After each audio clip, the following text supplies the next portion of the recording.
Hello ladies and gentlemen, and welcome to The Right Opinion, the home of a twat with too much free time. And families, my god, do I love families, whoop whoop whoop.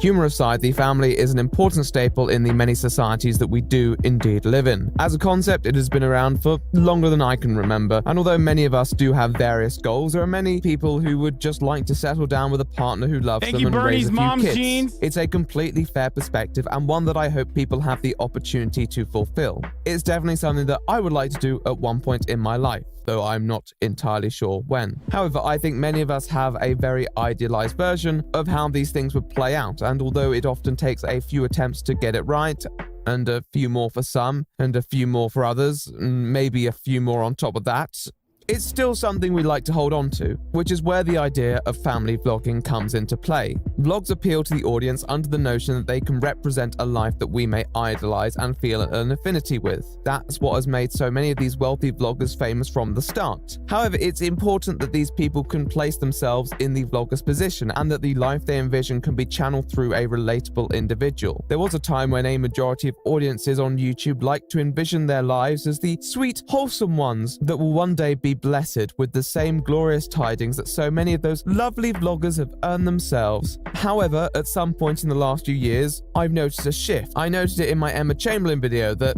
hey, I guess people are feeling kind of cynical now. And I mean, who can blame them? The world is a depressing place, and I guess everyone is just kind of in that mood. And out of that rose a new lineup of stars who were slightly more controversial than the previous ones. There are positives and negatives. There's a newer video. Should I watch this one or should I watch the Content Court H3 one? All rise for the Honorable Judge Ethan Klein. This episode is brought to you by Ridge and Quip. This one's newer and apparently the other one's like... What the fuck, dude? Content Court's better? We could do the Content Court one. Anonymous user with another 100, dude. Holy shit. Crazy. We got an oil baron in the chat. Asexualizes his kids is so terrible. Wait, really? Oh no. Apparently a lot of stuff happened between this video and now. And then a lot of stuff happened between this video and now even. So maybe it's better to watch the fucking Content Court is not better. H3 Content Court is hella poggers. Is it Miski paying for stolen content? Maybe. To this, but at least it gives us something to talk about. Now, this didn't have to be particularly negative in a way, it just meant slightly more loud, obnoxious, and less subtle. We're gonna make her worst nightmare come true. This was a case in every genre, and eventually the penny dropped in the family genre too. You know, you don't have to pretend that everything's perfect. How about conflict and storm? People love melodrama. You just need energy, some ideas, a bit of money, and of course a partner and a kid. I mean, hey, they can't be too hard to find, especially if you're as dashing as the man known as Austin McBroom. I enjoy catching the ball. I enjoy just having a blast with the teammates on the field and off the field. Oh yeah. Austin McBroom is the husband and father of the Ace family. Now, he is an individual who is obviously known primarily on YouTube. However, at one point, it seemed his career was not destined there. As that clip showed, he was a very sporting-oriented individual and was highly rated in the basketball scene. And to be fair, the dude had some moves. He could shoot some hoops. Given his prominence, you could say he was kinda low-key media figure. He had a previously established audience due to his skills, and here's an old screenshot of his 2015 Twitter, long before the launch of his YouTube channel, which had his 3 principles listed in his biography. 1 God, thanks, Mom. 2 family, 3 hoop.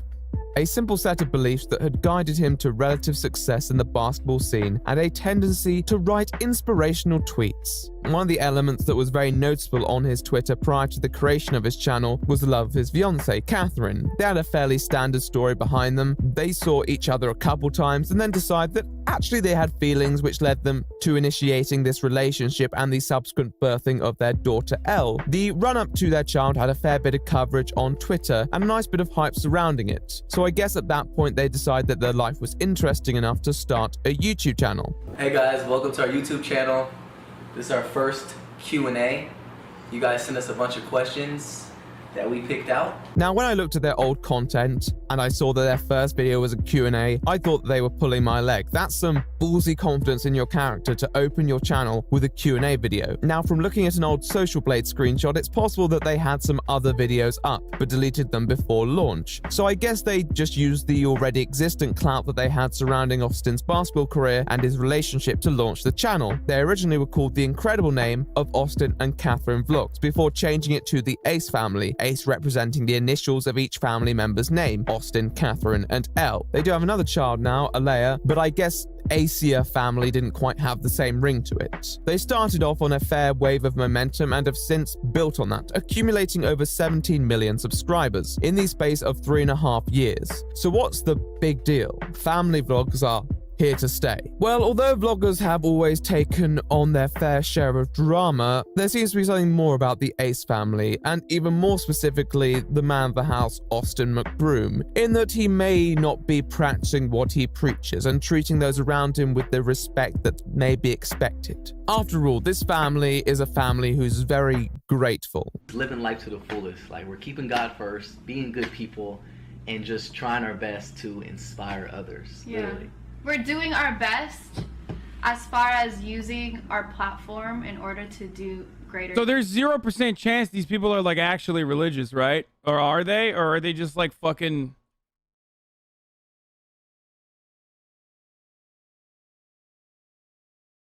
They gotta be doing it for the God clout. That's so marketable, dude.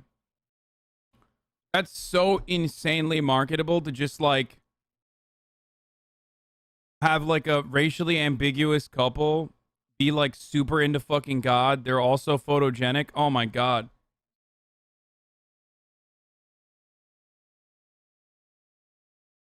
Young. How big are they on YouTube? I have no idea.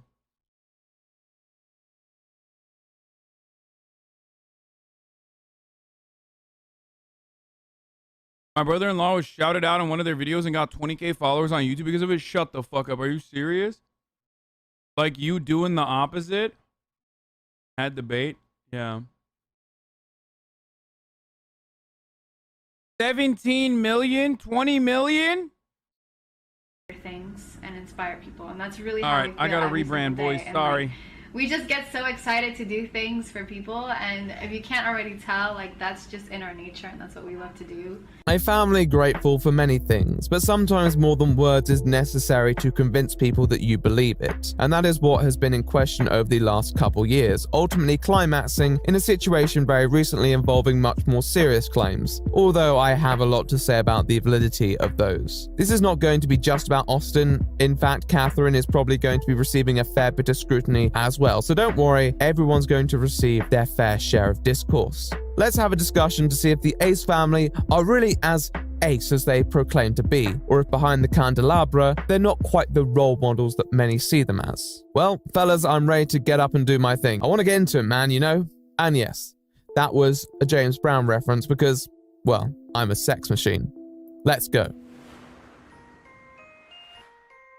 I want to start off this part with a quick disclaimer. If there's one red flag that will immediately make me question a creator's desire to produce realistic, organic content, it's the notion of pranks. Now, of course, not just any pranks. I'm sure there are some great pranks out there, but you know, that brand of prank that I'm talking about, Roman Atwood, FouseyTube, Joey Salads, Prank Invasion, all that jazz. The reason that I make this statement is because for many of you YouTube veterans, you will know that these pranks were all blatantly fake. The reason for making these pranks fake... No!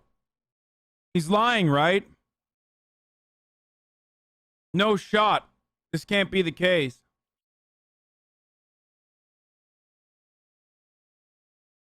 I don't believe it. These are real. They're real to me. Was because there was never a standard presented by an audience that we'd expect them to make the content genuine. People valued the stunt over the sentiment behind it. On top of this, the fakeness ensured the safety of the individual involved, particularly when they partook in inflammatory stunts which may cause emotional harm to another individual. Now, honestly, the Ace family were probably far from the worst in this area, and the topics that they faked probably didn't have many social repercussions. But when I found out that a lot of their most viewed videos were pranks, and seeing it as how they kicked off their channel, I started to become a bit concerned. I don't have much confidence in these channels because honestly, I believe that any channel prepared to sell an audience pranks won't shy away from selling the audience anything else. However, it is a case of positive proof, and I am a judgmental person in this instance. But my first impressions of the family were not optimistic to say the least. One of my concerns with channels that fake these things is that they don't really have much concern for their actual relationship.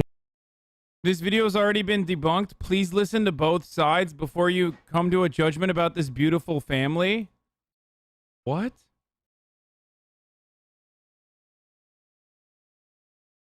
Damn, bro. I have simps for the Ace family. I guess when they have fucking 20 million followers, there's gonna be fucking simps for even in this community, you know what I mean? Kind of cool, I guess. Interesting to see this beautiful family. I think they'll be all right, bro. They got like fucking 20 million subs.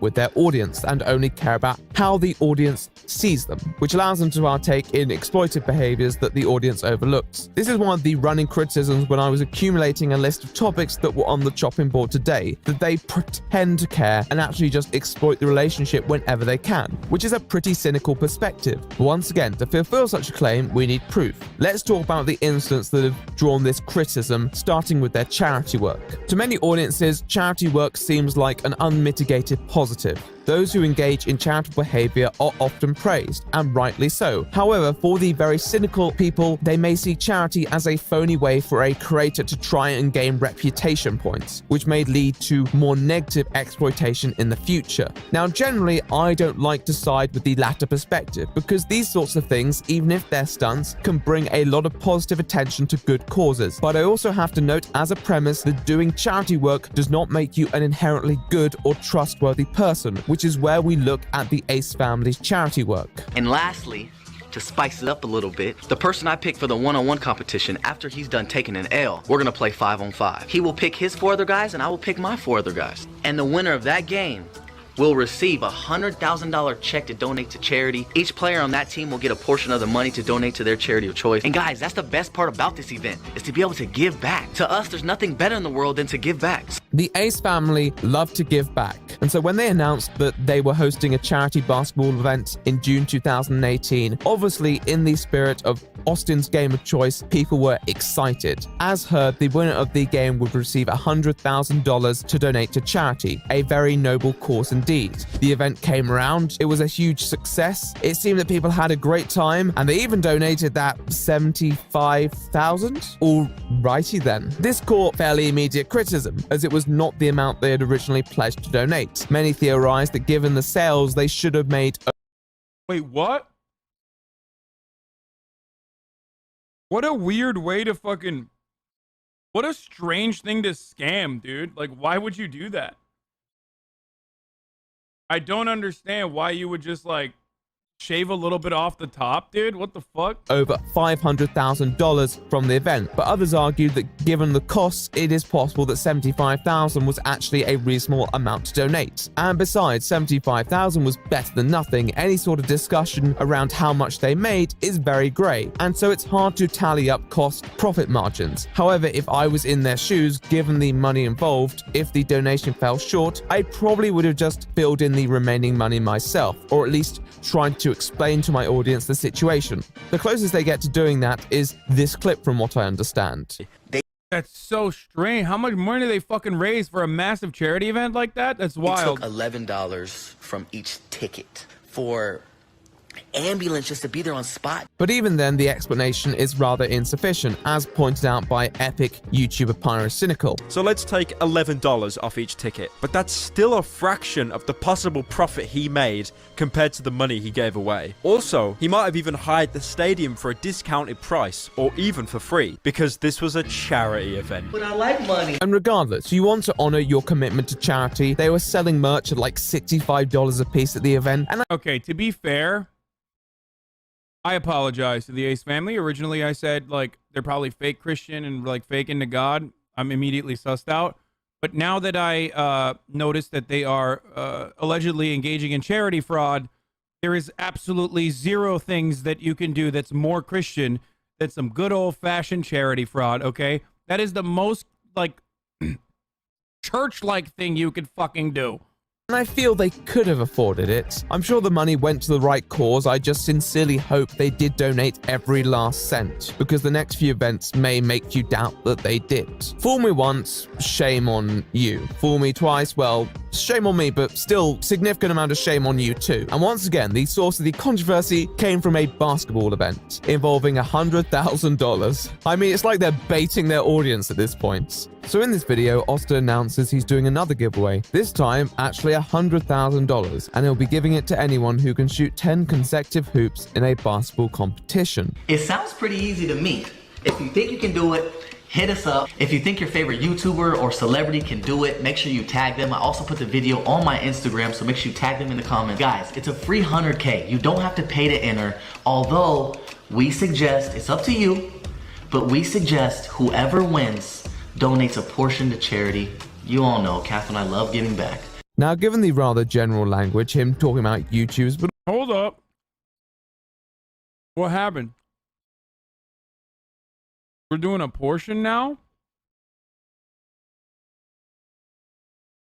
I wonder if there's a reason why they did that.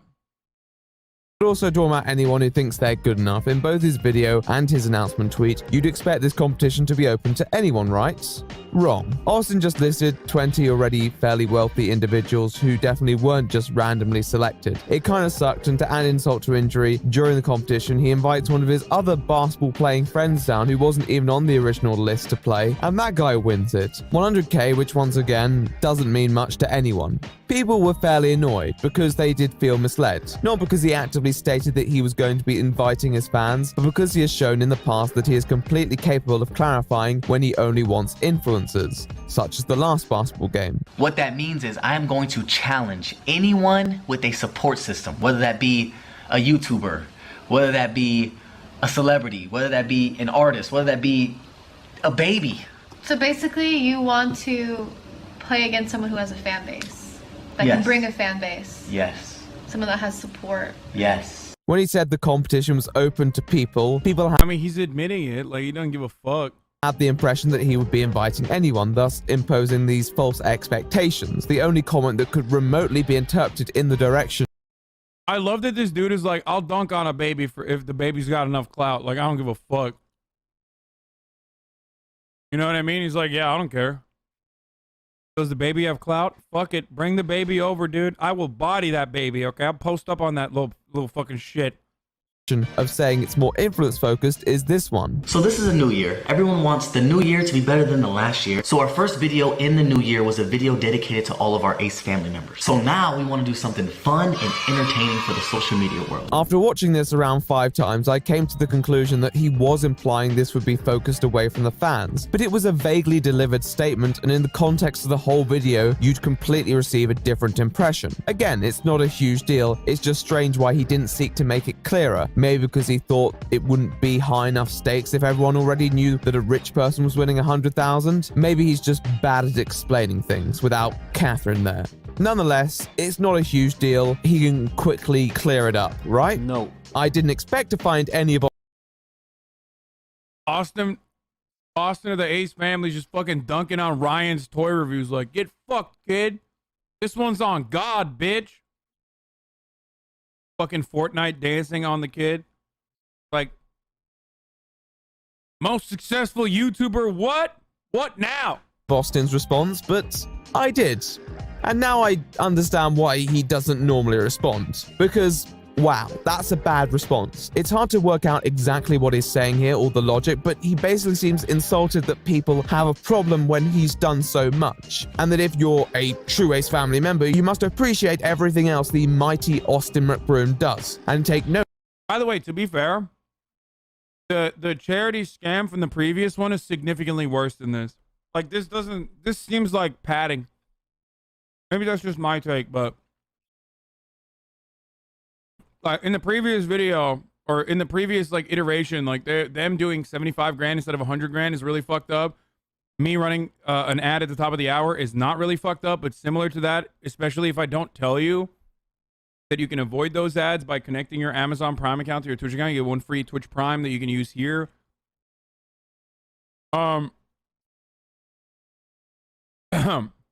That's another way that you can, avoid the ads. Ad block. Twitch Prime is free. You can do a $5 ad or subscription, or use an ad block or VPN. But here's the ad break now.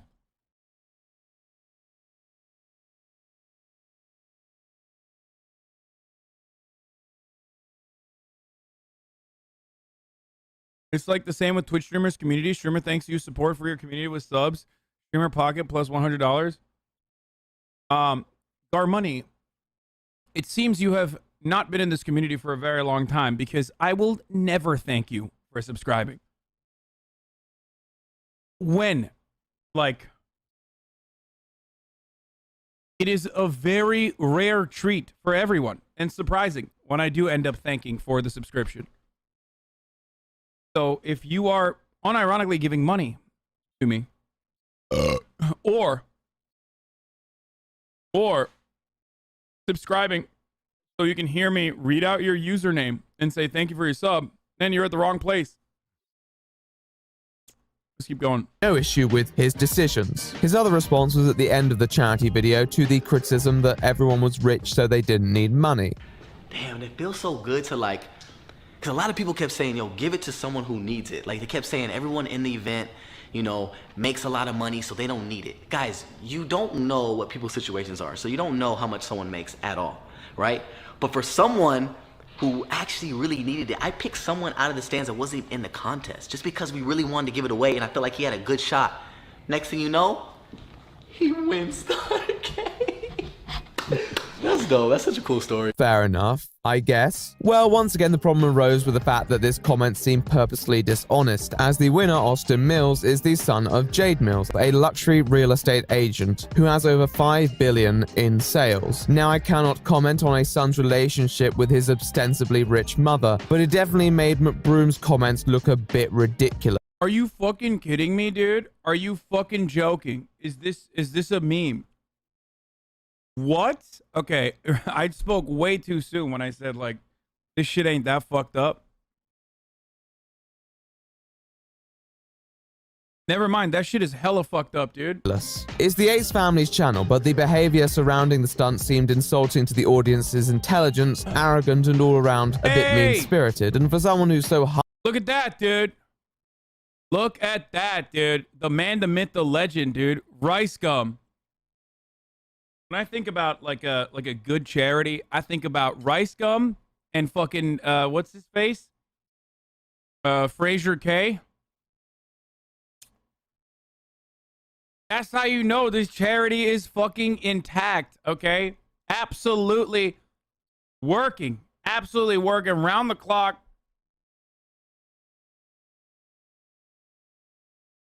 Funniest part is he's actually pretty good at basketball.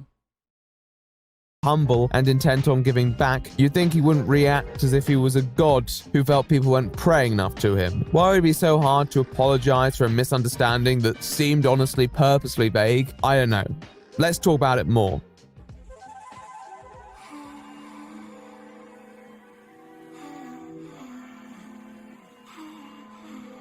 Bro, stop this analysis.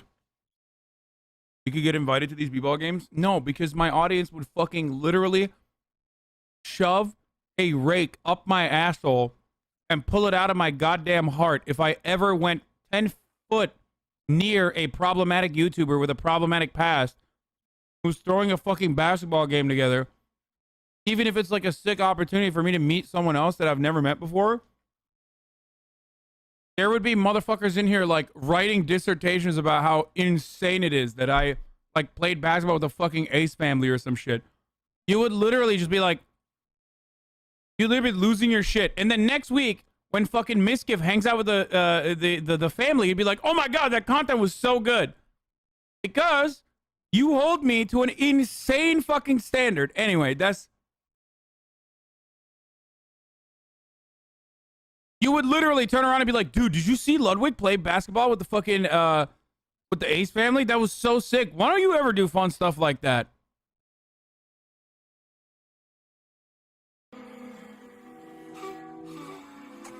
One of the ththings that I've noticed is that when being faced down with serious criticism, the Ace family doesn't really like talking about it, and when they do, it's typically not with the most finesse. They have two options. They can respond, which we partly observed already, or they can ignore and elicit sympathy through what may appear to be unrelated methods, but honestly, I'm not sure if they're as coincidental as one might assume. Let's begin with the former, how they act when they respond. I've already criticized them for their response to people's annoyance about the basketball game, which although not the biggest deal, did demonstrate a lack of competence. But there is another great situation which once again illuminates this, and probably a few more points as well. We've been getting a lot of comments lately asking us what happened with the Ace family in this truck. So we just wanted to address it and let you guys hear firsthand from our mouths.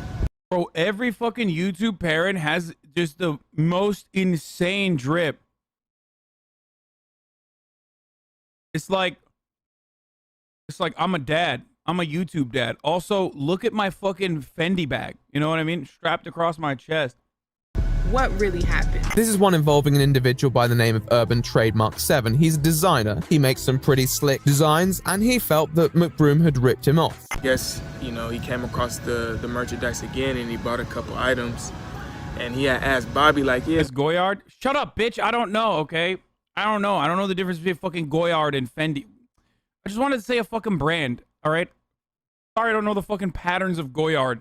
Do you know the dude that makes these? And thanks, Bluebird3415 for the 10 gifted subs. Bobby, I guess, told him, like, yeah, you know, I know him, but all his information is on the label. So if you want to reach out to him, you know, that's his Instagram, and all his contacts is on there. So he reached out from the text messages that I post, and I was like, for sure, let's link up and try to put something together then. To explain in a bit more depth, it appears that Austin had seen and purchased some of Urban's designs while out and about in local stores and had asked after him. Apparently, he really liked the designs and had fans who he felt would appreciate some merchandise made in the style of that content. So then from there, I was like, all right, well, what I could do is I can make a couple exclusively for you, and then we could sell them, and then, you know, when I link back up, I'll make them. When I link back up, we can negotiate like the price. So they decide to convene and discuss the prospects of working on some collaborative content. So it appears that they were going to work on some designs together before finalizing the financial side of it. There's also something about a coloring book that I think Urban wanted McBroom to promote as well, one that he gifted to McBroom's daughter, although McBroom didn't want to take a picture with him, which he found suspicious due to disassociation in a way. So yeah, so I'm like, oh, I'm gonna give intentionally I was just like, I'm gonna give a book to his daughter, because I made the book for my daughter. That's what inspired me, and I'm like, he has a little one, so I want to give her a coloring book. So on my way out, when we got to the car, I give him the coloring book. I mean, said, fuck your book. I'm like, hey, you know, this is for your daughter. You know, just give it to her if you can. You know, take a picture. I'm, you know, just trying to promote the book for kids. He was like, dope. That's for sure. I got you.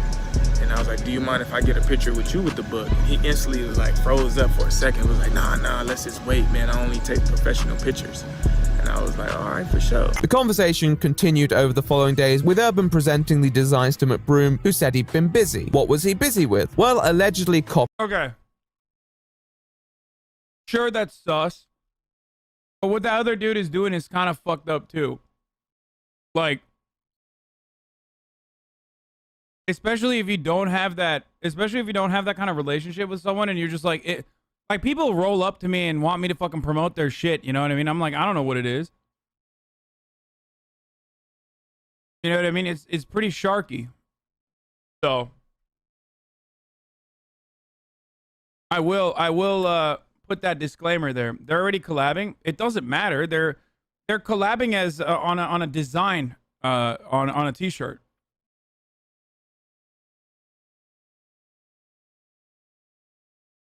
This guy's like, yo, give this book to your daughter and take a photo with her. Copying Urban's own designs and then selling them himself. Even one regarding an ice cream truck that the Ace family allegedly nabbed for one of their subscriber specials just under a year later.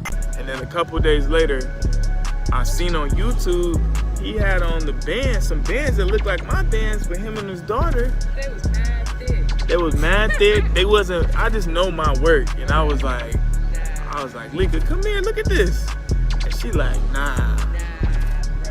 And then, so then I basically, that's what you see from the text. I hit him up. I'm like, bro, what's up with this? And those messages, what we'll put here is basically what transpired. People do that, man. People get really influenced and rip you off so fast that I'm not the only one that's been done to, I'm pretty sure. But, so I kind of like, I took it with a grain of salt. Another thing was dope is I'm working on a truck that I'm about to drop that we can like basically do pop-ups where every band that I make exclusively for you, we pop up, we could sell them, and then, you know, this is love. So I told him the whole get down about the truck and how I used to have a store, and now I feel like mobile is the new wave. And like, you know, and he's like, oh man, that shit sounds genius. I felt some type of way. And that's when I was like, oh nah, I gotta expose this dude because, you know, and then when that is super fucked up though. Straight up. He not only stole his designs, which is really fucked up, he stole his idea too. Like he stole his promotional idea too. It's crazy because when I posted about the truck, people was hitting me up, mad DMs like, you're not the only one he ripped off. They had a subsequent confrontation in Instagram DMs, and Urban felt provoked eventually into making a video with the publication of this ice cream truck incident. It's hard to exactly measure the verifiability of these claims. It appears that a lot of what was said was true about the circumstances surrounding it. The difficulties come into the fact that it's difficult to exactly argue how much was plagiarized in a way, and how much McBroom just decided to do in his own style. But regardless, it's a shame they couldn't communicate these differences more effectively, and the whole ice cream truck scenario is a bit suspicious. Though, because of the vagueness in the language in the DMs that I've seen, it's difficult to once again say. He said, I ain't about to read all that. DMs that I've seen, it's difficult. You literally did the meme, dude. It's like, I'm happy for you, or really sad that that happened.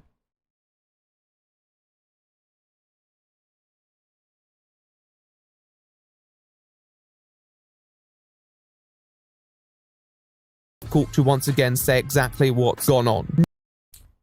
No one really admits to much. However, as said, this was about response. And once again, Austin demonstrated his exceptional class. Saw some headbands, hit him up, wanted to collab. He didn't want to collab with me because he tried to say that the headbands were expensive. He was bullshitting. He was trying to get over on me, so I said, you know what, bruh? You know what? I'm going to have my grandma make me my own headbands. Because everybody sell headbands in the stores. Everybody, all the stores sell headbands. You ain't the first headband maker. Who the fuck you think you are? You the inventor of headbands? You idiot. So I made my own headbands. He got mad because I posted it and I had a little following. He got mad I was wearing my headbands with L. He was like, this dude's he tried to take my idea. He took the idea where you put the band around your head and you cross it and you tie it and you put it in your head. He stole that from me. Austin from the Ace family stole my art, and I don't like him. Don't like him, right? So then, a year later, just like Fred, the Ace family. Wait, I mean, this is pretty good. Like when you get caught doing something, all you got to do is turn on your turn on your Instagram live and just admit that you did everything that they said you were doing, but with like a snarky tone, so everybody understands that it's fake.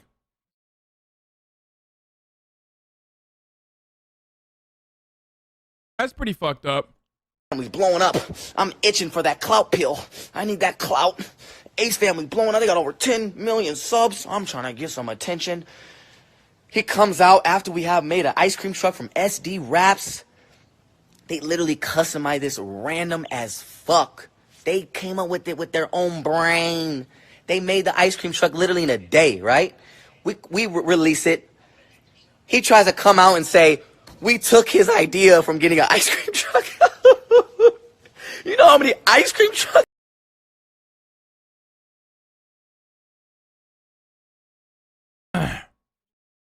I always thought the worst brained people were people on subreddits that write like massive paragraphs debating people. But turns out it's the fucking joy emoji spammers on the Austin McBroom Instagram live. Like pretty much the fucking worst, dude. That's the real positivity we love to see. And I'm making a slight observation here, but he's a bit of a dick. Once again, I can't tell you if this is true because I haven't seen any real counter evidence. I'm open to alternative stories as the DMs were pretty vague, but he's just so angry and petulant about it that you kind of want to hate him. And this is one of the problems with the Ace family, and most notably. Okay, this keeps getting spammed. Or not spam, sorry. This keeps getting fucking posted. And I fully don't understand. Like, what's the deal with this fucking white horse? I need to see the actual video. Notably Austin, lack of empathy. It was the same problem that made his response to the basketball competition feel disconnected from what people were trying to say. Now it's clear this. My coworker was his private chef on his channel and they made him do laundry, so he left. Like their laundry or his own laundry? This isn't a formal response, so I can't judge it too seriously. But he just seems so angry at this guy because he sees anyone who criticizes like that as a clout chaser, even though he was only provoked by one specific incident later, which clearly bothered him. It was clear Urban was upset at the time, and the DMs, even if they were vague, showed a genuine pain. And Austin taps into that during that conversation, saying in the messages that Urban's coming at him like a woman, a very classy man. The contempt implies that he just can't acknowledge that he's ever made any missteps or why anyone would ever be upset at him. And I think that rubs people the wrong way. It rubbed me the wrong way. Disclaimer, the problem of a lack of empathy is going to be a running theme in this video. When you see that side of Austin, it does bring into contention the notion of motives for the way that he interacts with his audience. He always speaks about him wanting to give back. But when people might come at him from an angle that implies they feel dissatisfied with his behavior, he just doesn't seem to clock it. Selfless philanthropy in the way that the Ace family promote is based on empathy. Bro, his I have to say this, dude. His wife is so hot. I mean, he's a good-looking dude too, but goddamn, dude, I've been holding it in the entire time, dude. I'm sorry. Empathy for others, and it adds a shade of skepticism when they seem to demonstrate a lack of it in other areas. It doesn't necessarily prove an inability, but when you frame yourself in a way that anyone criticizing you is a bad faith act. She used to date Michael B. Jordan? Are you fucking kidding me? Okay, I'm literally not wrong then, dude. Michael B. Jordan is like top 8 hottest person on the planet, dude. What a fucking downgrade, dude. Oh my God.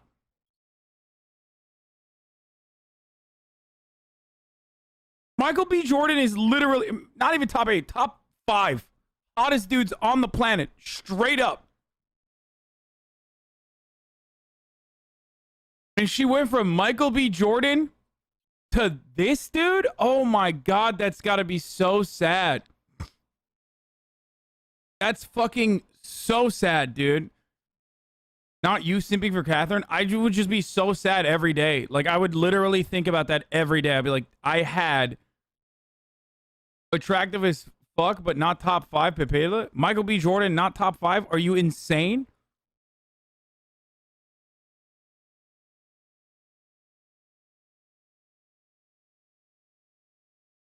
And true Ace family members know how much they really do, it just gives me Greg Paul vibes. So whereas Greg Paul was overly defensive of destructive behavior from his children, McBroom seems... Okay, chatters, give me hotter dudes than Michael B. Jordan if it's so fucking easy.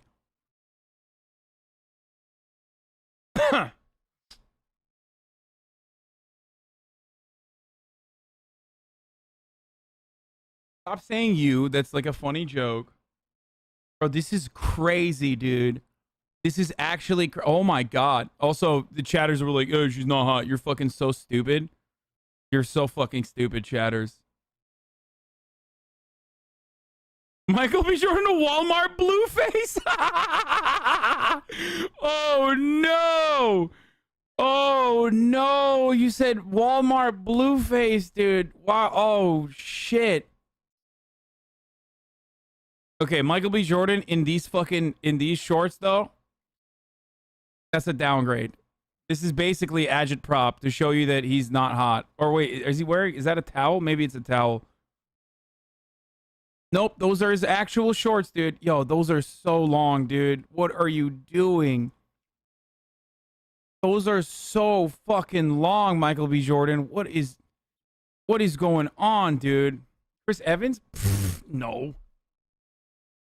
You said Chris Hemsworth, that's one thing, but Chris Evans is so vanilla, dude. You guys are crazy.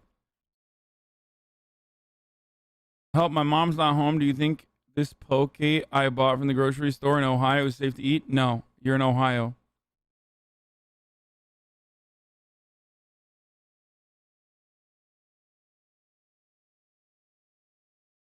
Like it matters, the fucking shorts police? MBJ is insanely hot and top 5, and every gay man would agree with you. I mean, I'm literally right. He is objectively one of the best looking dudes on the planet right now, currently. And people say Idris Elba? No, I think Michael B. Jordan's better looking than Idris Elba.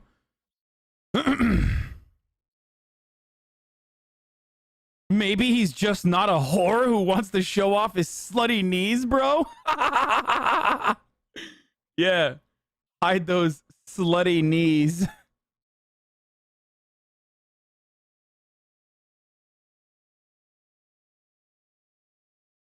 But there are non-famous people that look like MBJ. So?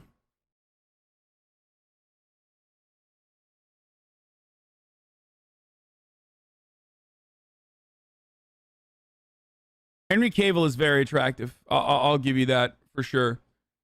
I think Tom Hardy is very attractive. I think Cillian Murphy is very attractive. I love the bruvs, dude. I mean, my like top 10 hottest dudes list is mostly going to be bruvs.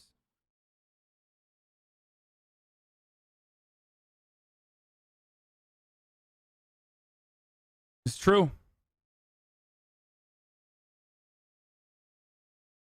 Anyway, let's keep going. Seems to have a basic ego problem. I don't want to doubt that the Ace family... Where's K-pop boys? How do I put this? My taste in men, albeit irrelevant, given my cishet breeder status, is definitely defined by Western beauty standards for sure. So for me, like, I don't want to say it like in an inappropriate way. Can you say androgyny? Is that like an appropriate term there, or is that fucked up? Like, or femme, like you know,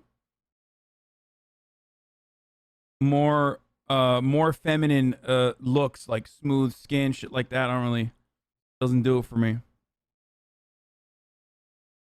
Asian men can seem a little feminine. Dude, that is literally not what I'm saying. We're talking about fucking BTS, dude. Like, that is a great look for millions and millions of people. But, like, BTS is not just Asian men, okay? That's literally, like, you are talking about twinks. Not even twinks, like, very... I think androgyny is the right term to use there, is it not? Like, non-conforming to any gender standards.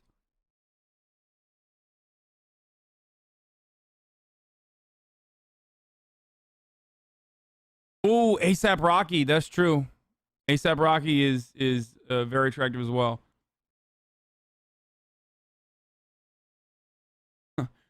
I hope chatters don't think all Asian men look like fucking K-pop idols, dude. You're gonna be very disappointed if that's what you think is going on. Yeah, dude, all white men look like Robert Pattinson or Pattinson.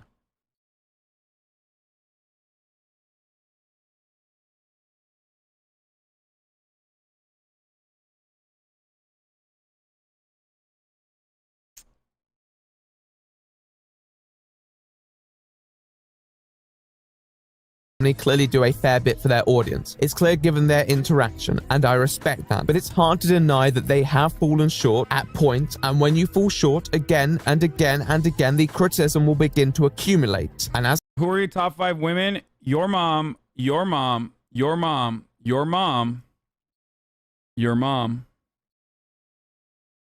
said, Austin isn't one for official statements, unless they're completely unrelated to the actual criticism. What do I mean? Well, in spite of the fact that the Ace family seldom demonstrates sympathy for their critics, they're more than ready to expect it themselves, and often at opportune times, so I wanted to focus on this for the next part. I've already talked about a couple instances where they seem to undermine standards that many would consider standard for that of a creator their size. But it does not end there. As a successful creator, it's likely that you may want to engage your audience through other mediums. This is something that the Ace family decided to pursue with the launch of their Ace Family app. Now, looking at it in its current state, reviews are overwhelmingly positive, so hopefully any problems there have been resolved. However, at the time, there were many people who had felt ripped off due to the lack of content. There were a couple of reasons for this, at least as I understand, and therefore the Ace family felt it was a good time to... Catherine was an escort in Miami around the same time you lived there? Damn, good for her, dude. Hey. Good for her, queen. Take a break. This is actually I wish we happening.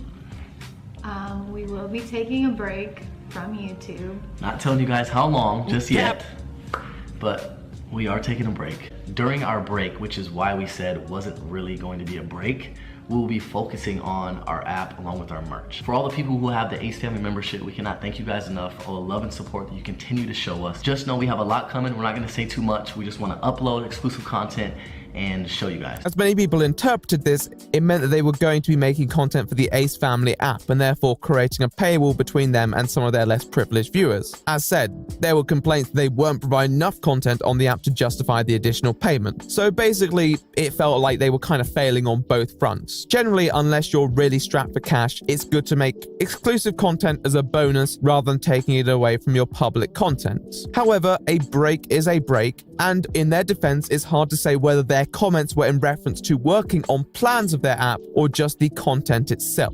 I feel that this situation was likely a boiling over of other situation, but it's clear that the Ace family at this point, after a run of controversies, probably had enough.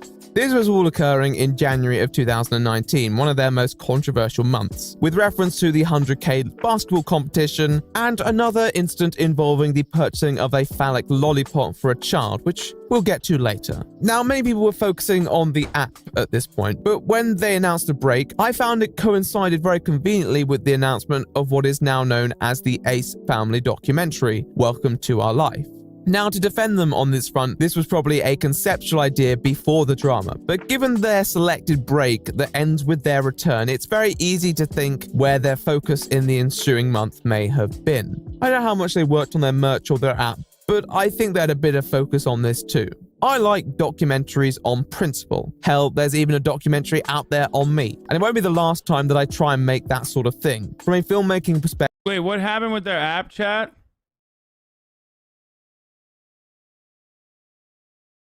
I missed it. I was peeing. I was doing a pee-pee. We're not getting an app from me. They can be really great. But I think one of my biggest problems with documentaries, even those like the ones from Shane Dawson, is that they can easily control the narrative and are often trying to make a statement on the actual character of an individual, rather than any greater message, and therefore it can be utilized, particularly by larger YouTubers, for propaganda reasons. It's very easy for an individual to own a narrative when they own the camera, even when they say it's behind the scenes. Behind the scenes documentaries were often gritty, and characters were sometimes unlikable because they had a unique value in their performance that no one else could substitute, and therefore their whole behavior came with them. The modern-day YouTube documentary can be very easily hijacked by an individual to elicit sympathy from their audience, and that's the impression I received when I heard about the Ace Family documentary. How did they follow through on it? And what we do is so difficult. I feel like people don't understand that there's really nothing private in our lives anymore. I decided to take on the burden of watching these episodes of it in case they said anything of interest, and the first episode was harmless enough. They talk about moving around and privacy issues, and although I wouldn't exactly consider $1,500 a month apartment a struggle, it was alright. I understand that as public figures, they probably have a stressful life. Wait, they said that they were struggling because they were living in a $1,500 apartment?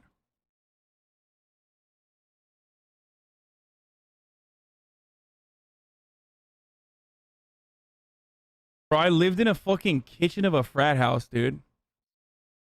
I mean, it's like annoying when people are like comparing, comparing oppression or struggle, I guess, but. My feelings were slightly mellowed by the end of the first episode. However, they went. You're not want to talk? Yeah, I knew someone was gonna be like, dude, shut the fuck up. Dude, you're not want to talk, bro. Can you explain to Aiden? He doesn't know why. What is this? This is by far the worst month of my life. I don't understand why I'm getting absolutely shitted on right now in my life. I don't get it. I just don't.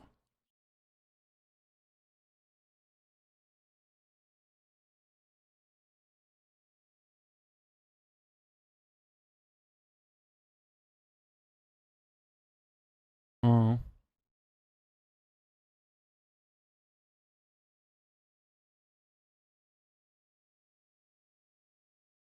Straight into it with the second.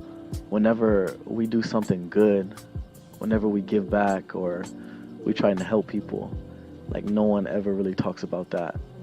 But as soon as like something comes up to where the Ace family is looked at in a bad light, or there's some like drama stirred up or some controversy stirred up about us, and it's not necessarily true, like people hop on the bandwagon so quick, and that shit will make the news rather than all the good things that we've done. Here you go. I gave Aiden some kind words of encouragement, okay?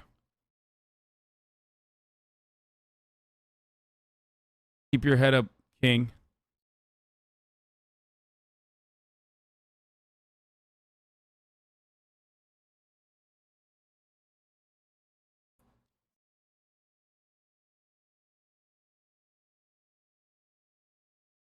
I guess this is what Keep your head up, King. Your do-rag is falling. That was a good one, chatter. Oh, Jesus Christ. Many would consider an indirect response. It's completely coated with multiple other narratives and is what many YouTubers will do if they don't feel like they can give a direct response to the criticism. They'll basically just create some straw man and say, wow, the haters do suck. It reminds me of that Jake Paul rap. You know the one.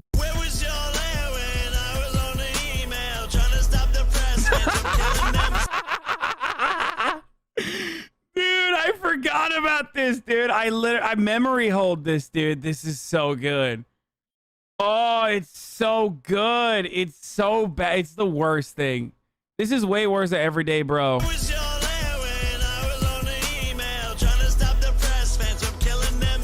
It sucks that media is often oriented towards the negative, but that's only because the negative actions aren't what you'd expect from an individual. It's out of the ordinary, and therefore people are more interested when a person indulges it. Bro, rap era of YouTube was, I think, the worst, right? Like the rap era of YouTube had to have been just the absolute worst thing that happened in the history of rap or YouTube. It. That's not saying that you're a bad person, and mob mentality can sometimes lead to the wrong impression. We're all aware of that now. But to act as if all the backlash that you receive is representative to, for example, people being upset over tweets made 7. Wait, what? Backlash that you receive is representative to, for example, people being upset. Can't do black girls because after I'm done, I'm gonna have to pay for their hair. Hashtag all bad. Wait, they got mad at it? Oh no. I mean, it's not even, if a fucking white person is saying that, then it's different. It's like, one, he's saying it in 2011, and two, dude, I'm not even gonna touch this Discord. Actually, fuck it. I'm not. Because, like, the people that get really mad at this always get mad at me whenever I talk about this sort of stuff and say, don't get involved in black people's businesses, you fucking Yakubian devil, you, okay? But it's just like, it literally from 2011, and also like, me and my very black wife are pissed. Wonder what happened to that guy.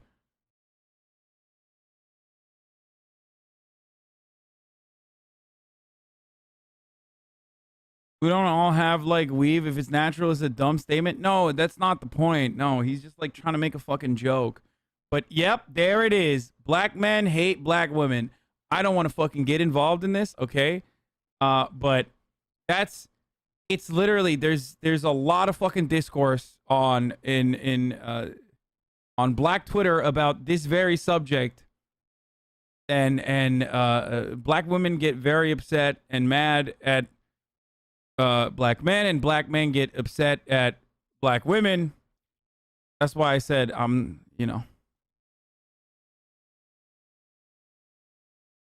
set over tweets made 7 or 8 years ago is extremely deceptive. Does it mean that those people don't exist? Not and Lucy scared me away from black girls, blondes with blue eyes that are looking more appealing. Oh, at all, but they're certainly not representing the majority of what people are likely bothered by. Basically, this whole scene felt like Austin wanted to create something vague enough to invalidate and engrave it in the docuseries that throws in other, maybe very legitimate struggles in an attempt to elicit sympathy from an audience that probably hasn't thought about the distinction between legitimate criticism and illegitimate criticism. People go out of their way to make something seem so different of what it is.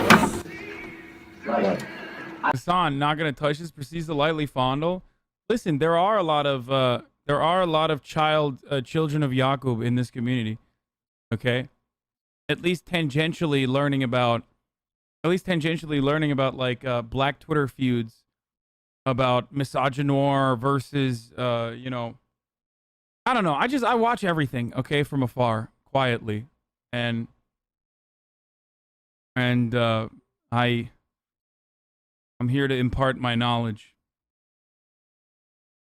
I literally just Children of who you said? Yaqub. posted a snap of Alea, like me playing with her laying on her stomach, having tummy time, and now I'm getting bashed for it. What do you mean? What are people saying something? Like, yeah, they're saying I'm such a bad dad because I laid my newborn on her stomach when it's literally just tummy time. Like, everyone knows about tummy time. You're kidding. I laid her on her stomach to give her tummy time. I'm sitting there like making a cute snap with her, and now people are bashing me for it. Wait, why? Like, this is why Catherine and I hesitate to film our kids. He's representing the criticism that he receives by talking about this situation that I don't think anyone with a brain is going to be thinking about. Then there's the implication spread to the point that this is the sort of stuff being spoken about in the serious videos on him. He shows a reel of those videos, which it really isn't. I get that people being overly critical of mob mentality, they are all things that grind many of our gears, but to throw videos and to create this umbrella is dishonest, and playing the sad music and implying sympathy with a title like The Truth About the Ace Family is about as heavy-handed as they come. Like I've said before, we're human and we've made some mistakes. I mean, like, we're not perfect. Right. But it doesn't mean that we're bad people. YouTuber apology videos, dude. Oh, Jesus Christ, dude. With the fucking... You got the fuchsia filter on. You got, like, dramatic violin playing in the background. Hands fucking clasped tightly together. Emotional, dude. We're human. People, and something coming out and circulating again is literally purely just to make us look bad. Here you are in a scene where they almost come to terms with their imperfections, but then they flip it onto their head and say, anyway. Bro, if you're doing an apology video and you got like 3 different angles that you're switching in between, like, it doesn't seem authentic, dude. I'm just saying, like, FaZe Jarvis did it better. Okay? That's all I'm going to say. One camera, tears come in like at 3.5. anyone releasing this stuff is just trying to make us look bad, which given the criticism that I've discussed already is a fundamentally redundant statement, given that some of these criticisms came from your own fans. It's such an arrogant attitude that they try to masquerade in the "oh woe is the struggle of the Ace family" narrative. Listen, there are problems that come with fame. I can get why unnecessary attention and criticism can bother you, but to speak generally and then provide an extreme circumstance to try and explain why you're actually suffering is like Al Capone asking why so many people were out to get him when all he did was evade taxes. Also, do you know how to say the word frustrated? Because I'm feeling pretty frustrated right now. Frustrate us. It's frustrating. And that's the frustrating thing. Next part.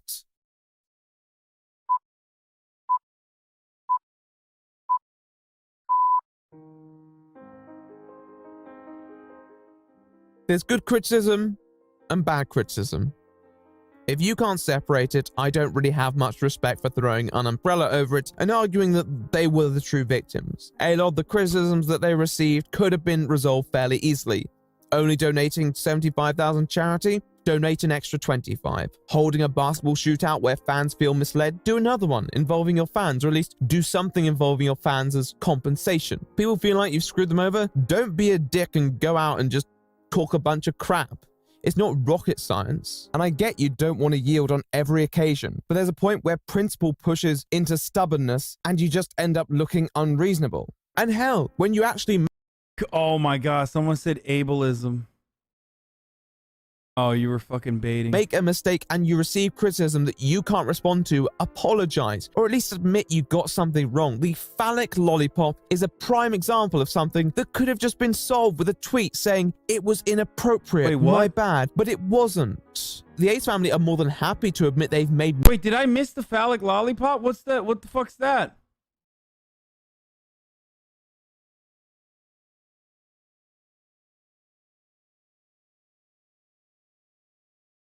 Was it when I was peeing?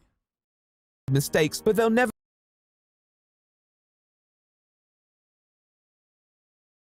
tell you which specific ones because they don't want to actually admit to anything. I don't think it's that demanding, and that's one of the things that I think just shows to me that McBroom has a significant ego problem, that they just don't want to ever say they've done anything specific wrong, and if you make... Dude, I know what a phallic lollipop is, okay?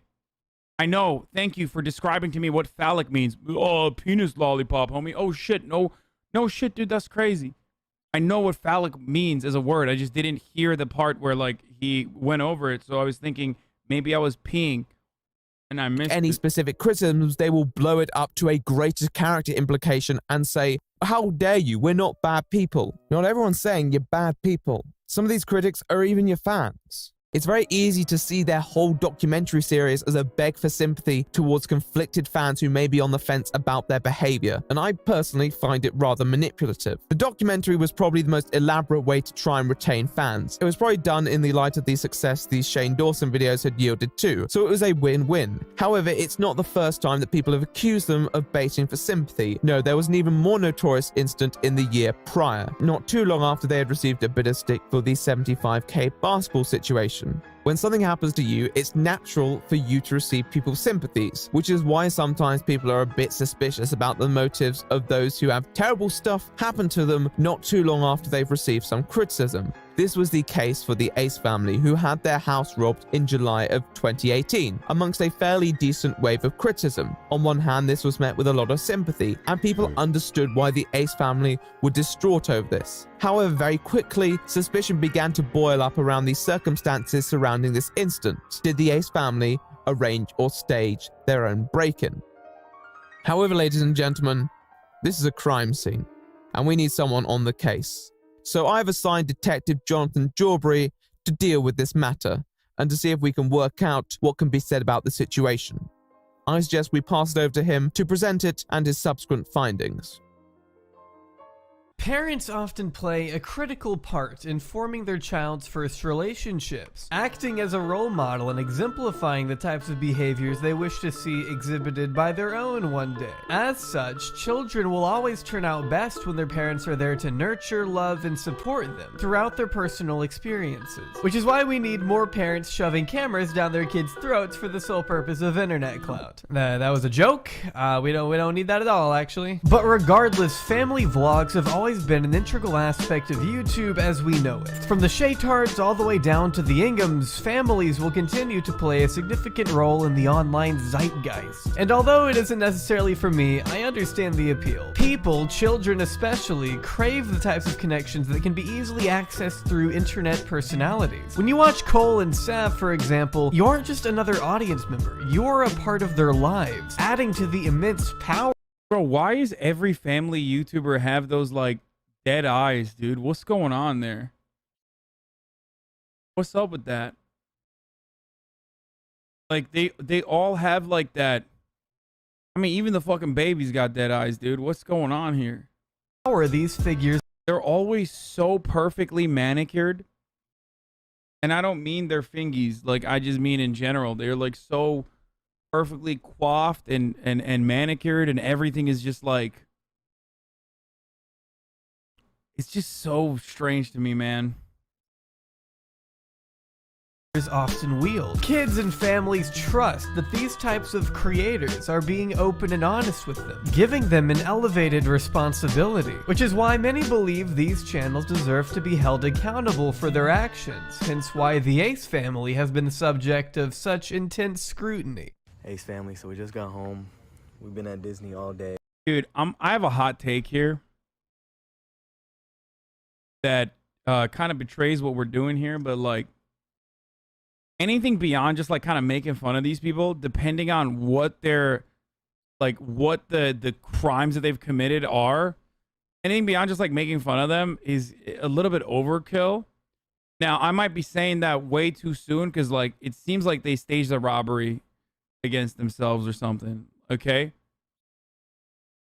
But maybe it's because like the essay format, they pile on a lot of the criticism, and some of it's just like not that bad. You know what I mean? Of course, you defend big content creators. Like, I mean, it's a joke. I don't need to respond to it. Hasan, it's just a joke. Why are you going to address that?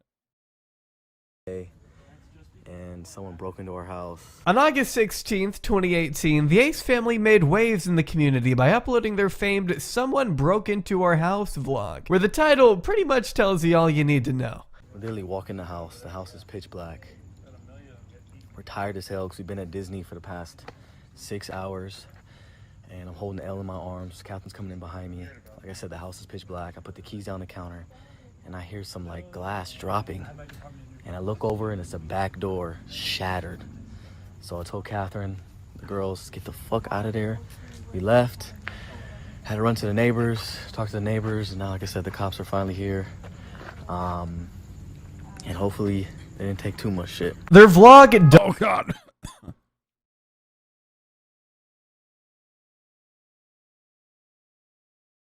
Documents the aftermath of a supposed home invasion that took place while the three were spending some quality time together at Disneyland. The half-hour-long video depicts police cars, smashed belongings, ransacked closets, and of course Austin and Catherine trying their absolute best to save face in the wake of a crisis. Oh, they took all my purses. They took what? They took all my purses. Motherfuckers. I don't give a shit about purses, so.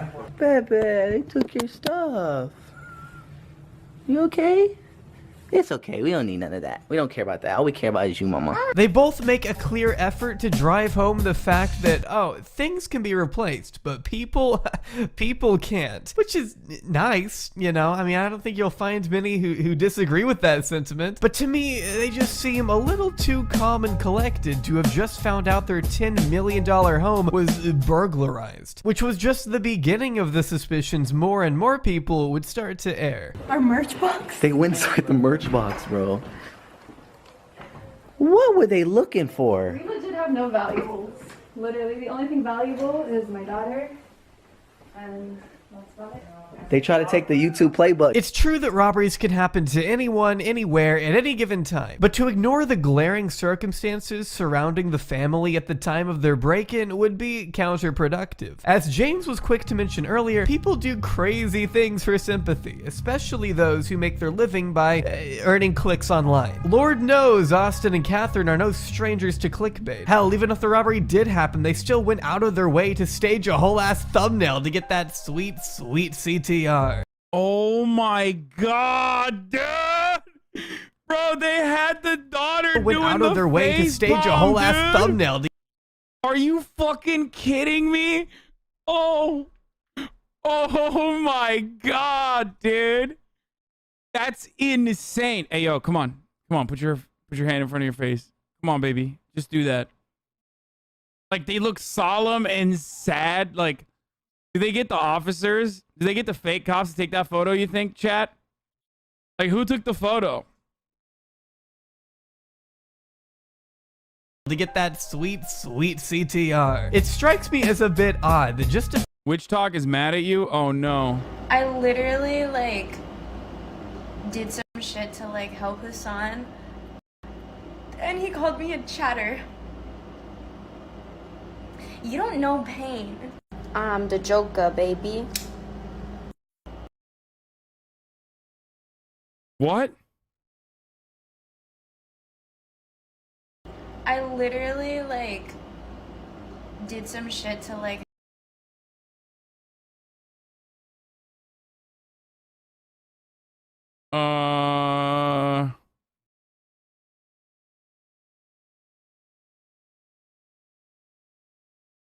What the fuck?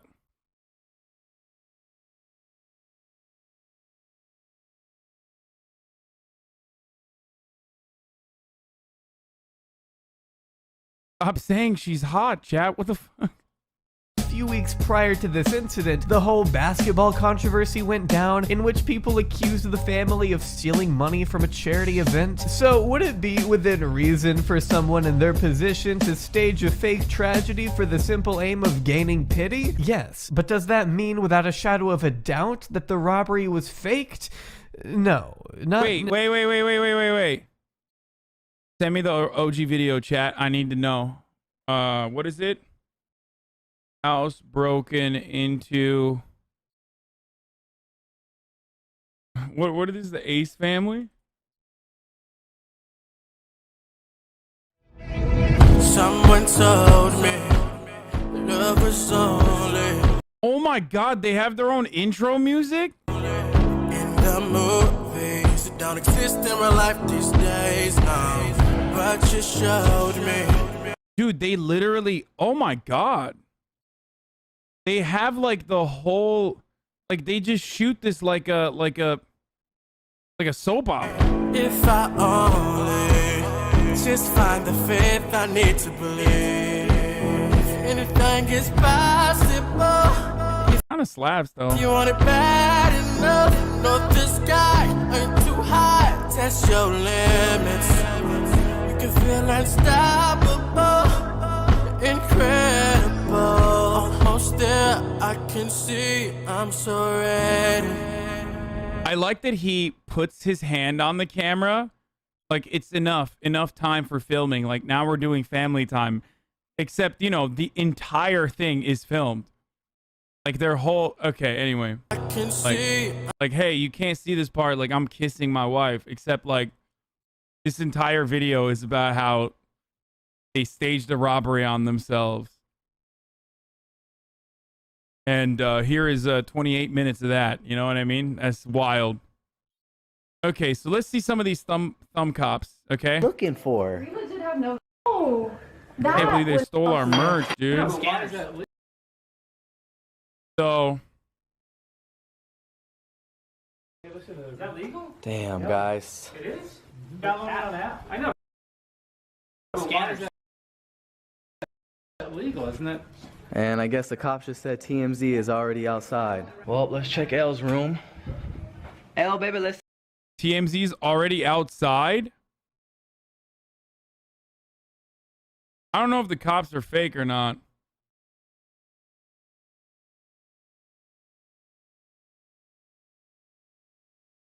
But then again, we already know. We already fucking know that I'm not very good at, you know, figuring out if someone's a fake cop and someone's a real cop, because... My arms, Captain's coming in behind me. But like I said, this is scary. This is how you know. Up! Hold up! Oh, shit. But like I said, this is scary.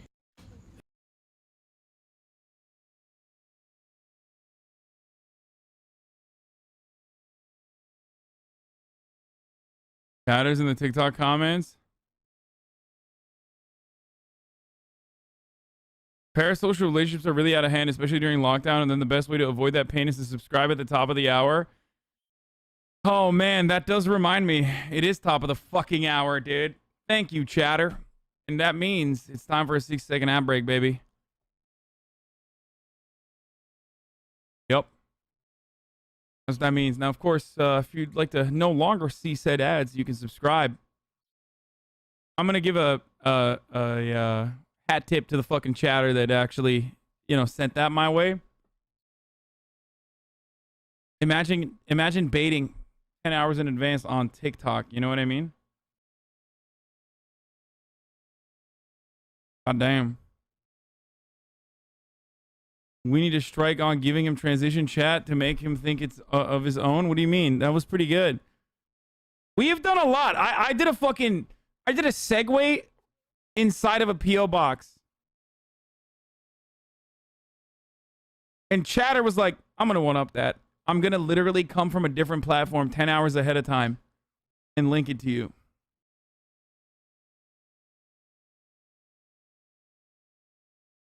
Top of the fucking hour. Twitch Prime is free. You can avoid ads that way. Adblock VPN. Here's the ad now.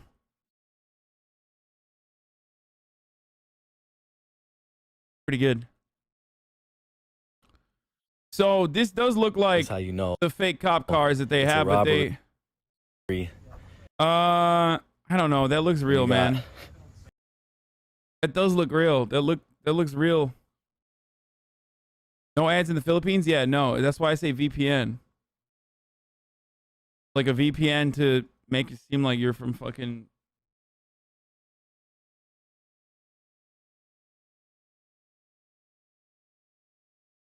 Dude, there's not a single cop here. What the fuck?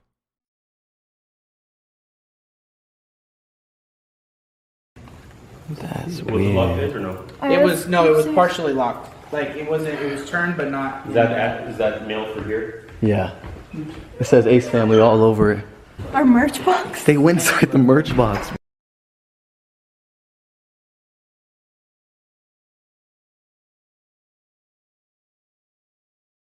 Bro.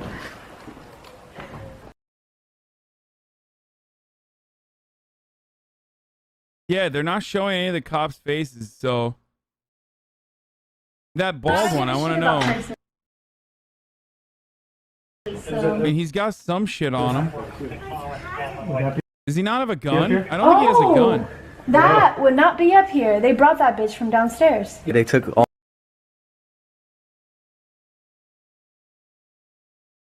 my bags too. All my shit in here. Damn. Well, That no means they have a cash. car. We don't keep cash. That means they had a car. Yeah. Carry all those bags. Okay, now let's see. Oh, they didn't take. I don't have jewelry, so they didn't. Oh, they left Elle's ring. Yeah, they left Elle. I don't have jewelry. I don't like expensive things. Why is the cop making small talk with him? Elle's ring, the only thing I cared about in this entire house. Yeah. Thank you. Thank you. Wait, who's this guy? That's not a cop, dude. Watch out, Austin McBroom. The robber is still there with you. Okay, that's not the same cop from the fucking shit, but... Hold on. What was the cop request thing? Like, what was the website, chat? Was it LA Cop Hire? No, what was it? The website where that Cop Shop LA, right? Yeah. They have their cast. on here. No, that's on Production Hub. That's not what I want. I want the actual website, dude. What the fuck? Oh, here it is.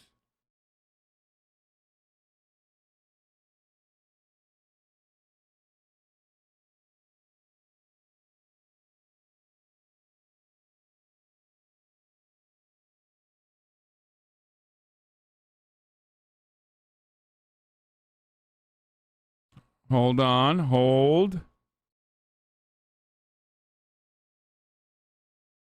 Let's see. He's not coming up on here. Oh, is that him? Officer Quirrell?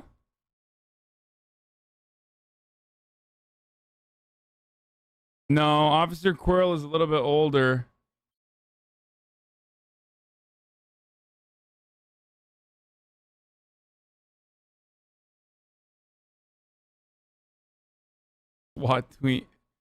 SWAT team's available. They left your ring, baby. They left your ring. I love you. Is that legal? Damn, guys. It is? Download an app? I know. Hold on.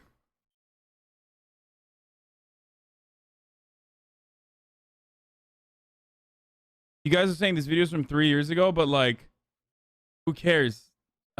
This website hasn't been updated since like 1917, okay? Officer Diaz? No.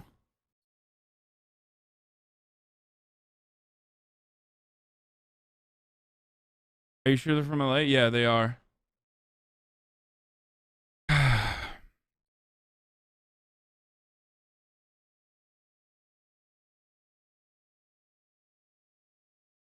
I think they are wearing vests in this.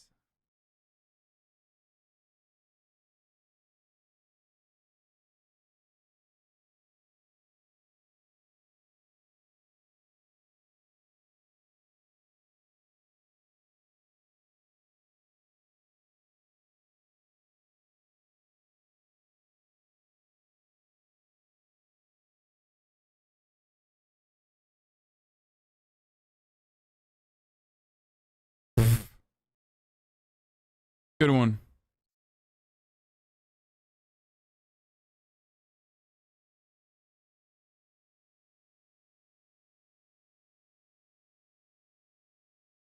Their cop cars are literally like... Their cop cars are unironically identical. Like, it's just crazy. To like the LAPD cop cars, though. So, it's hard to... They have the same uniforms and the same cop cars.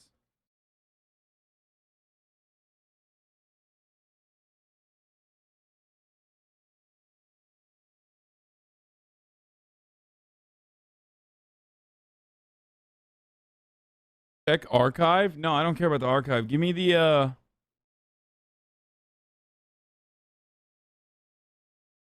I need to find like a real LA cop car. Wouldn't the cops sweep the house to see if the burglar was there? Yeah, I know, but why is that legal, isn't it?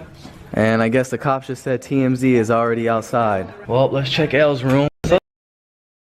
I gotta say, that's how much we care about you guys, and the fact that we can't even get the little privacy that we have.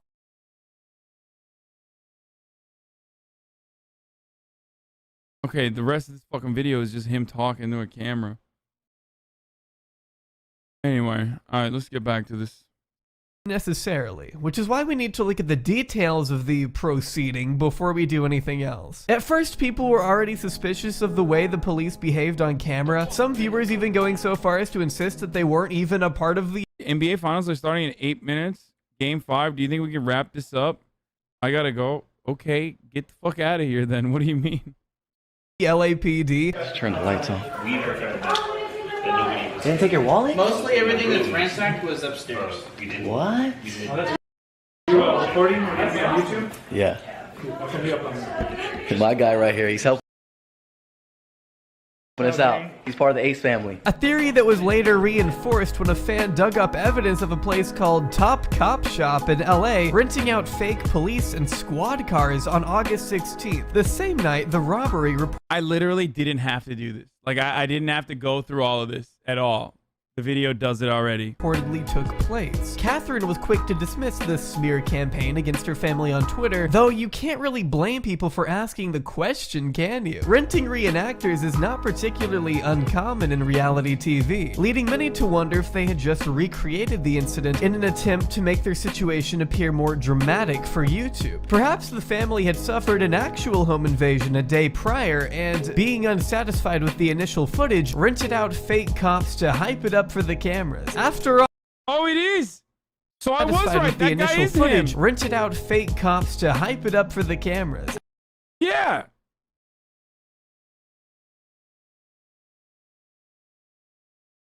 Damn, the Ace family robbery fake. One of my followers tagged decided to email the company who are known for police actors. My name is Debbie Miles. I'm Austin McBruce's financial advisor. We recently hired your company to provide a few actors to star in a video shoot in LA. Would you please copy me an invoice on file for these services? Customer's name is Austin McBroom. Thank you for your time. No shot. You were wrong. Chat was right.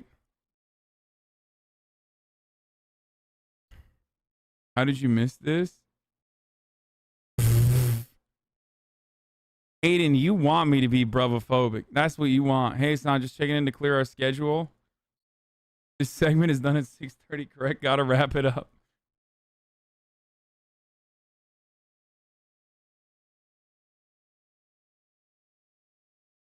After all, it couldn't have been completely fabricated. The real police report was posted by Keemstar on Twitter. Austin later... If there's a real police report, then it's not fabricated. Like, somebody actually came over and actually did a fucking police report. Later appeared in an Instagram live following the incident, showing unedited footage of someone checking for fingerprints the next morning. Although it's pretty standard protocol to check for those kinds of things immediately after the incident takes place, as to not disrupt the crime scene. So, you know, that's a little sus. He also announced that the family would be moving to a new house since they no longer felt safe in their current home, leading some to assume that they simply trashed the house and left it. Though that's a bit of a stretch, considering it took almost an entire year for the move to officially happen. But even then, it's not completely off the table, and we never saw any footage of the actual robbery. A $10 million house is sure to come with cameras, an alarm system, at the very least, but despite their abundant coverage of the situation, they never... People are like, bro, the cops walked all over evidence? What, you think when a fucking robbery happens in a house, the LAPD's like, let's bust out the gloves, folks. This is an active crime scene now. Like, no, dude, those motherfuckers are incompetent as shit, dude. Like, that's not exactly to show that someone is a fake cop. You know what I mean? The only thing that's weird is that they never have Los Angeles Police Department as a tag on their arms. That's the biggest sussy baka thing there. Real cops have badges that indicate, like, they have badges that indicate that they are from the LAPD, and none of the fucking fake cops ever do. That's the big difference, okay? That's the only thing that shows that this is most likely fake cops. Like, it doesn't show their fucking precinct. None of them have ranks. Like, it doesn't have the little, the rank. You know what I mean? Okay, maybe they're all like, I don't know how to describe it. Because impersonating an officer is a fucking crime. Yeah, but these guys literally get paid for it, so. Actual police report screenshot. Occupation celebrity? What?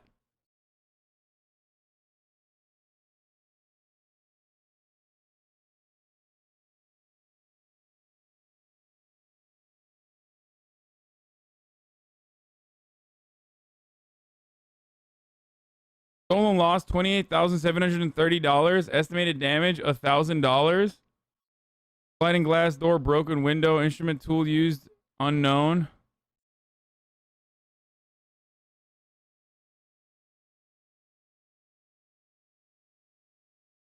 Unknown suspects broke rear sliding glass door, ransacked residence, took multiple items, and Led in unknown direction.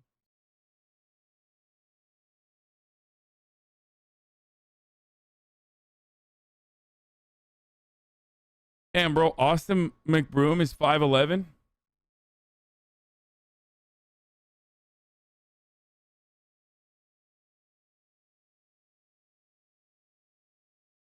So much as mentioned any of that. It just comes off so orchestrated to me. I don't know. Here we are being so honest with you guys. Like, you guys say the craziest rumors about us, like the craziest things. Someone is making a fake receipt of like us paying for cop actors. Like, these were real cops that were in our home.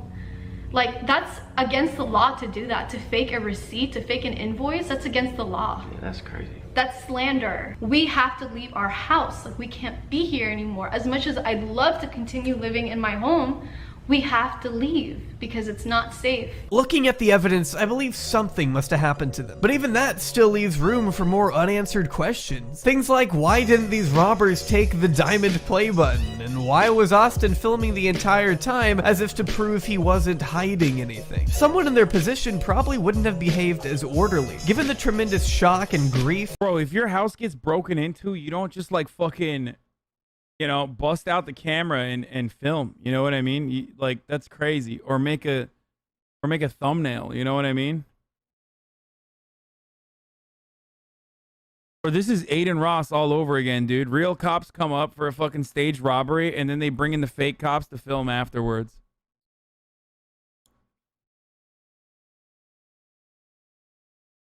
That must come along with getting your mansion ransacked while you're conveniently out at Disneyland. The Ace family is in such a position to where they can literally lie about anything to their audience, and they're not really going to be pressed for the real truth. The dishonesty of this family runs deep, and whether this was staged or not, people have every reason to question the parts of their life they publicize. XQC barely even said shit when his house got broken into. Yeah. Because when your fucking house that you used to live in gets broken into, it's a traumatic experience, dude. You're like, you're not fucking, you don't want people to know. I've told you guys this before. A lot of stuff happens behind the scenes through streamers, and you don't know about it, even no matter how parasocial this relationship goes. There's a lot of stuff that happens behind the scenes, and you don't want the fucking people to gain any sort of like excitement out of like getting to you, so people don't mention it. And plus, to deter copycats, people don't mention that shit usually. The fact that this all came only 2 weeks after some of Austin's old problematic tweets resurfaced, coupled with their apparent inability to simply own up to their own mistakes, is enough to make anyone suspicious. But would this family really go through all the trouble of hiring fake cops to drum up a sensationalist story for the sole purpose of seeking reconciliation among their fan base? That's something I'll let you decide for yourself. That was some intense detective work, but I'm proud to have YouTube's finest on the case, which I'm aware is the equivalent of kindergarten cop, but I think John would make an excellent Arnold Schwarzenegger, if Arnold Schwarzenegger was a tiny twink, of course. But we love him all the same. I think probably the most frustrating part of the whole ordeal was once again their reaction to the idea that people may be doubting this. It's the same routine that we've seen time and time again, and you think they'd just be a bit more understanding of what's come their way, but they just don't have a clue how to fully get people to understand their perspective. Austin and Catherine have never been afraid to present an image of themselves to the audience, but they're also masters in orchestrating the representation of their lives. So house intrusions, whether legitimate or not, is obviously going to be seen by many as part of the melodrama, and many others as a distraction to how they actually act behind the scenes. However, even if they fake their intention for the good deeds, they're good deeds. If they provide... Someone can literally be shot dead, and most people's first instinct is to start recording it. That's just how people work these days. Bro. He didn't record it with his phone camera, dog. He busted out the fucking Sony 4K with the tripod extension connected to the underbelly so he could get the fucking best angles. What are you talking about? That's not like... I don't think Austin McBroom was recording the cops out of fear that he might get fucking brutalized by the police. You know what I mean? They literally staged a thumbnail afterwards. the right message for aspiring creators and parents, then that can't be a bad thing, right? But are they really truly virtuous? Are they really who we should be looking up to? I'm just not entirely sure they are. Now, as mentioned at the start, the move away from wholesome role models towards characters that inspire more cynicism is something that is impossible to avoid. The Ace family is no real exception to that rule. And I understand that, but I would also posit that in spite of this, family channels should be held to a marginally higher standard than those. I know how David did this with a person literally in his house at the same time. There are 4 cop cars on my street right now. I told the cop that I'm a vlogger and he goes, Jesus Christ. Hey, if you're actually this much of a crazy idiot, I may have to call you back to be in my vlogs full time. Okay, so what's going on? That's his. That brush is his. That gun probably scared you guys, my bad. Damn it, he went on my couch. It's a dope couch. Well, it looks like he tried to set up my security system. That's kind of ironic. Oh, he did? Nothing happened here, which pisses me off because this is my roommate Alex's room and he deserves some stuff to happen to him. We could invite him back in and have him sleep on my roommate's bed. Did you guys find my friend's weed? No. Hey, good, yeah, there's no Is such this thing. fake? It's legal now, so. Oh, it is? Good, then I don't have to hide the coke. Either you want him to go to jail for breaking into your house or not. It's very simple. Can I meet him first? This is that grind. Like, these are fake cops? Bro, these are fake cops, dude?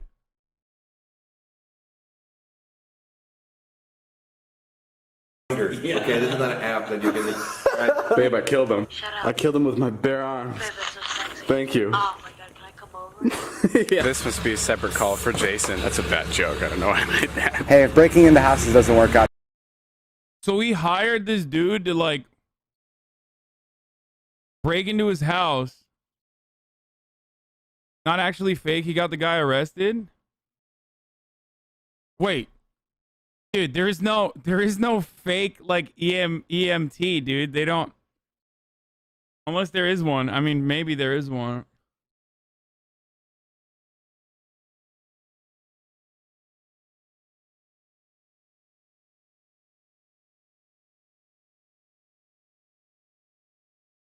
I don't think this is fake. I just bit my tongue. Not anymore. You can always join the dirty gang. Next time, if you want to come over, just shoot me a text. Bye, buddy. Hope you find your dad. Okay, to be fair, like, that's terrible, dude. Why the fuck would you say come back anytime, dude? You don't want to fucking... You'd never want to give people, you know, you never want to get people excited. The merch on the fake criminal. Yeah, what happened there? Merch? Yeah, I get, yo, you think that's funny now, but I get sales, bitch. Nick, you just have a lot of relatives.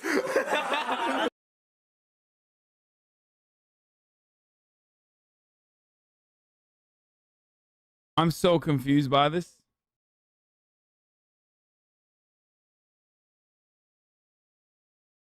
Demean him for no reason?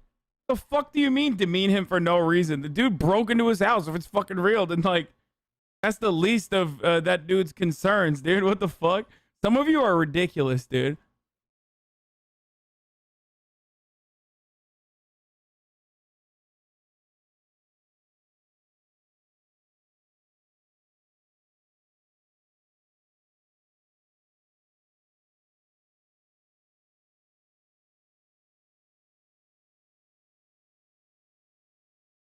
Okay, dude, this is too confusing for me. Okay, fuck. Those of Jake Paul, because although they are more than worthy of their criticism, like a lot of it, Jake Paul is at least the representation of a dumb, privileged frat boy who just moved in with his friends. His antics represent a fleeting part of young adulthood that will eventually capitulate itself. He has the inspirational garbage, but it's so unbelievably inept that no one really buys it. With the Ace family, what they're doing is presenting this family life, which, as mentioned, a cultural staple to many, a necessary stage of growth and a part of everyone's life, whether positive or negative. On the one hand, I would hope that the Ace family realizes their behavior has an effect on probably the workings of many other families. On the other hand, it makes what we're about to talk about worse. I think this is what particularly vexed people in the next couple of situations that we're going to be discussing. Let's talk about the lollipop. This situation once again occurred in January of 2019, as mentioned. Austin was taking a child out shopping. They go into what I assume is a novelty shop or a more adult-oriented shop, and then, shock horror, on his Snapchat story this is posted. He finds himself in some hijinks. What'd you say? What'd you say? What are you trying to get to? You love what? Oh, God. You don't need that. Oh my God, dude. What the fuck? That's so fucking gross, dude. What the fuck's he doing? Real Christian vibes there. I can't show it to you because I don't want to get fucking banned. Oh no, I can't believe she wanted the penis-shaped lollipop. What madness. How on earth? It's a fucking cock-shaped lollipop, okay? That's what it is. Did that happen? Are you really making me buy this lollipop right now? You really want it? Yeah. Oh, God. It's gonna be 7. Please, bro, put that in a bag right now. Keep that in the bag forever. Do not show that to anybody, okay? Okay. That's your little secret. Guys, I'm in so much trouble. But she said she was gonna steal it if I didn't buy it, so better me buy it. Oh, damn it, Austin. He had to buy it for her, or else she was gonna steal it. Damn, McBroom really got put in a tough situation here. I'm sure that everyone bought that very sincere explanation. They didn't. And there was immediate criticism for Austin because he bought a penis-shaped lollipop for a child and then gave it to them. It was extremely inappropriate and not the sort of thing that you...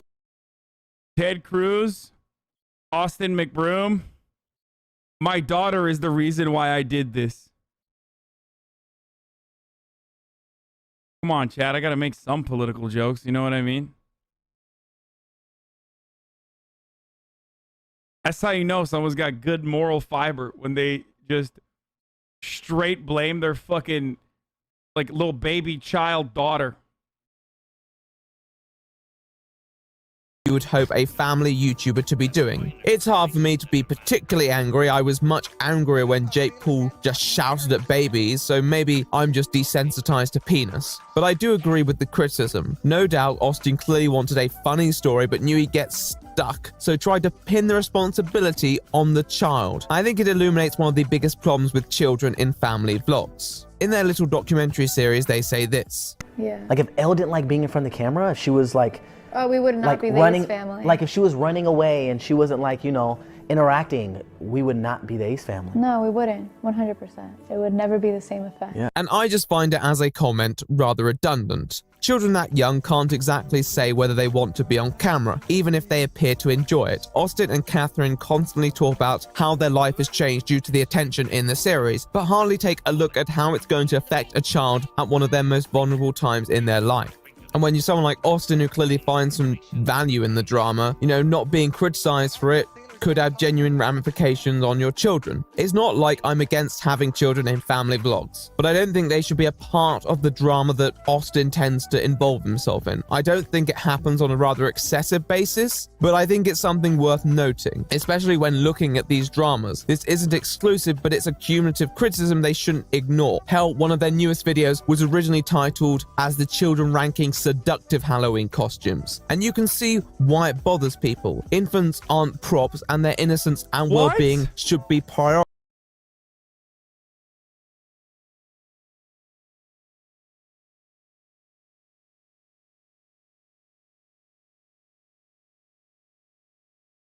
It was you? Wait, what do you mean it was me? Want to be on camera, even if they appear to enjoy it. Austin and What do you mean it was me? Where am I?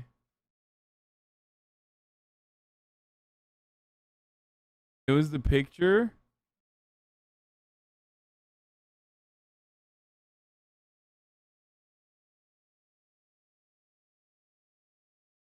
Oh, this? Oh, this? Yeah. Yes, that's me. Catherine constantly talk about how their life has changed due to the attention in the series, but hardly take a look at how it's going to affect a child at one of their most vulnerable times in their life. And when you're someone like Austin who clearly finds some value in the drama, you know, not being criticized for it could have genuine ramifications on your children. It's not like I'm against having children in family vlogs, but I don't think they should be a part of the drama that Austin tends to involve himself in. I don't think it happens on a rather excessive basis, but I think it's something worth noting, especially when looking at these dramas. This isn't exclusive, but it's a cumulative criticism they shouldn't ignore. Hell, one of their newest videos was originally titled as the children ranking seductive Halloween costume. That's insane, dude. Austin and Elle raped my seductive Halloween costumes? What the fuck? And you can see why it bothers people. Infants aren't props, and their innocence and well-being should be prioritized over the acquisition of views. The fact that they never really talk about these things just makes them poor role models, really. And I'll explain why now. Okay, but they have a sick house and a fucking matted out Range Rover, so I'm inclined to agree with them. Take this recent issue where Austin acquired a jet ski and decided to ride it around his mansion's pool. According to many in the area, the amount of water discharged caused mudslides that created additional problems in the neighborhood, including negatively affecting property and a grape plantation. A complaint had been made to the city, but the antics continued. Now, as far as I can see, there's not really much to imply this isn't the Ace family. It adds up. So eventually this was resolved in private, and Catherine did actually talk about it in their video and removed the jet ski from the accommodation, in which she made this statement. Austin wanted to get into this jet ski, and there was nothing. Okay, I believe it now. Whatever they're saying, I agree with her and the family, and everyone else is just a bunch of fucking haters. That I could do about it because, you know, Austin is Austin. At the end of the day, you know, sometimes I kind of have to be a team player and accept some of the things that he's gonna do. To be honest with you guys, Austin has been doing crazy things for the past couple of years. You guys know that. You guys should see the things that didn't make it onto our channel because of me. So I'm like content patrol. After the first time that he used it, we actually got a complaint we were actually unaware of. The complaint went straight to our builder because the neighbor's actually friends with the builder. And so he's like, hey man, like there's water coming down on my property. Like originally when Austin rode the jet ski, I was under the impression, even Austin was under the impression. What's the address, boys? Someone said house is foreclosed and is on Zillow. Gotta check it out. How the fuck did this house get foreclosed, dude? I need to see it. I need to see it, dude. Oh, so I have two stories left. So, dude, the Ace family's in It's filmed for 3D glasses, yeah.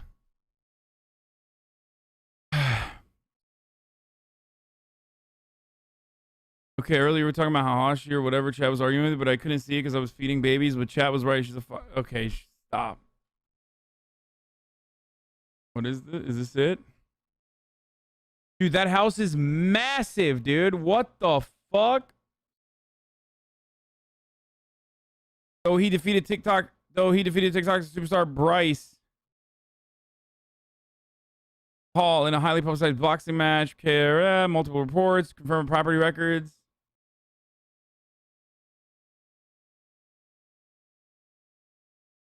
They spent another small fortune to complete construction on both structures, combined two separate mansions. The one supersized. Why?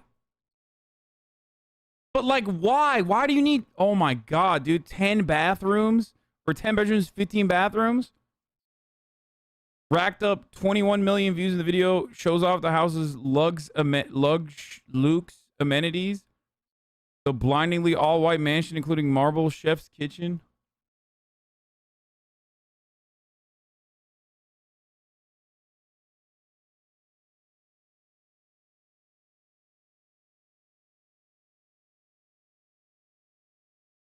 Oh my god, they did the fucking thing again for a Chris Brown headline basketball game. From the proceeds, McCroom pledged to donate $50,000 to the charity of his choice, though it remains unclear what organizations receive funds. Oh my god, these guys keep doing it. It's a different house. This one is super ugly.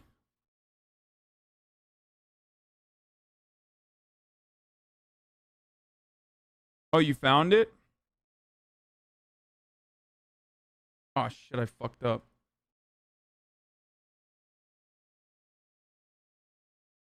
Wait, that's not right. That's not their house, dude. That's their old house. And their old house was sold for $3.1 million. It's in Woodland Hills. Where the fuck is Woodland Hills? Oh, it's like near Calabasas.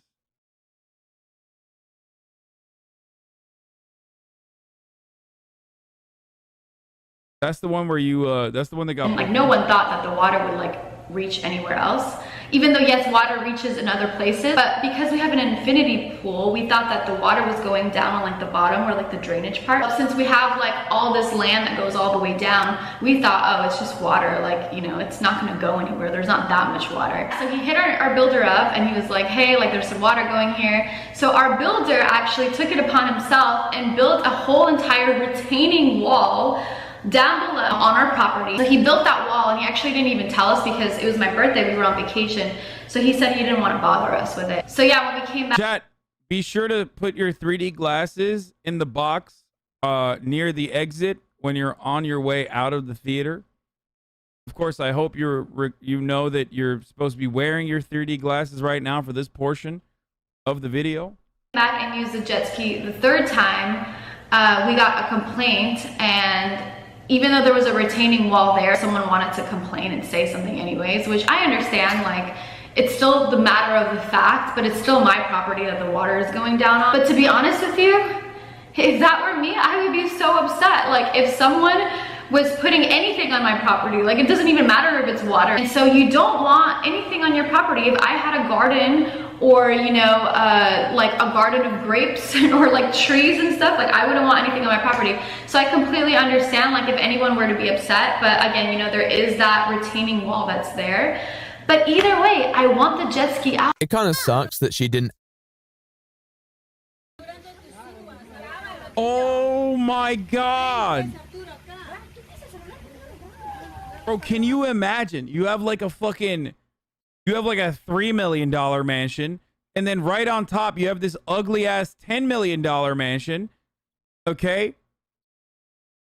And they're like constantly doing construction. It's a fucking eyesore in the neighborhood. And then this dude is just like dumping mudslides into your property, dude. Like a fucking waterfall of mud.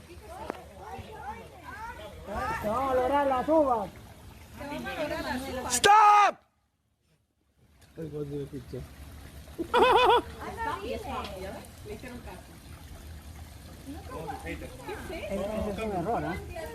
We found where Jair Bolsonaro's caca went. Call back, dude. To 6 hours ago. Nice. La caca. Yeah.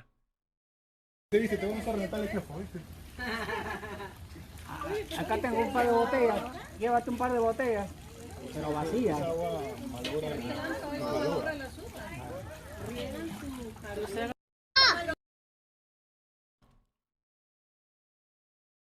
Andy Ken is the ultimate family vlogger. Actually apologize.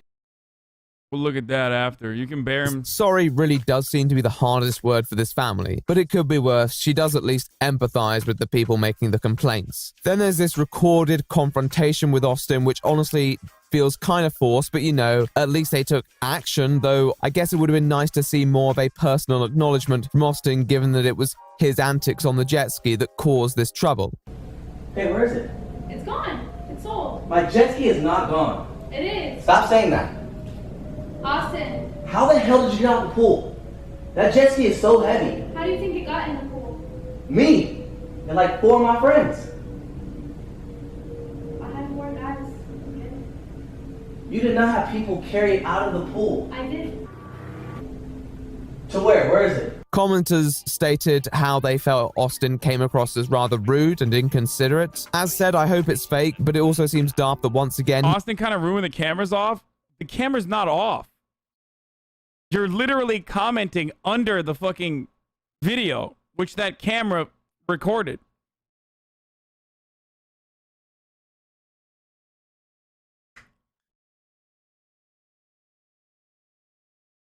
People from your chat are whispering me? That's weird.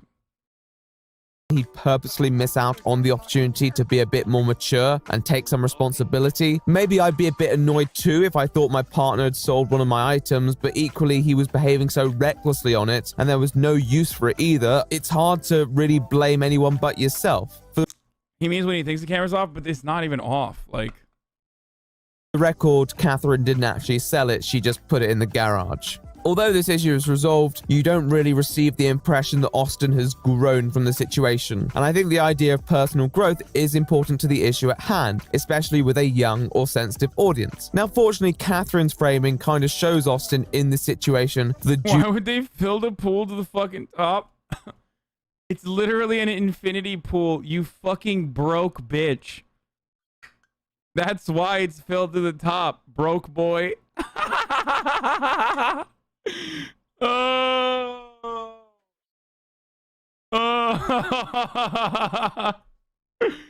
Oh, Jesus Christ, dude.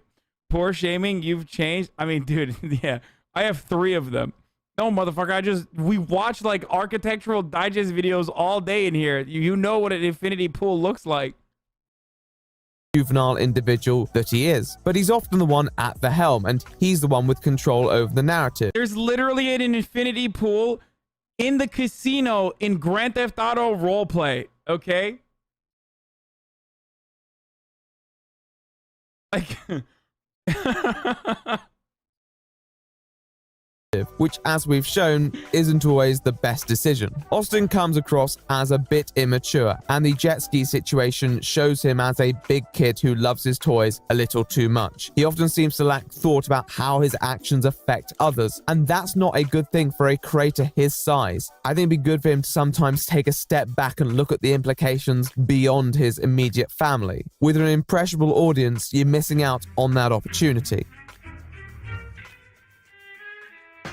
The public eye is a cruel mistress. It's true, it kind of sucks we focus on the negative rather than the positive, but by focusing on themselves as victims of the haters, they are doing exactly the same. The Ace family still have millions of loyal subscribers who like and watch every single video they put out. Even at the peak of all the drama, they have completely persisted as creators in the spotlight with overwhelmingly positive like to dislike ratios, which I know doesn't mean everything, but they say enough about the strength of the Ace family members. Does that mean that as public figures they don't have problems? No, not at all. In fact, the public eye can give you a lot of problems, but it doesn't mean those problems are sourced in criticisms that have yielded from public behavior, which to many people is fair enough to criticize. I think the Ace family understand that, to be honest, because they do acknowledge it, but they try to link it back to public criticism in an attempt to deflect it. Deep down, the real problems with the public eye are, as always, how it can affect the personal, private lives of individuals, which has always been a problem for anyone with celebrity status, especially rumors of what's personally going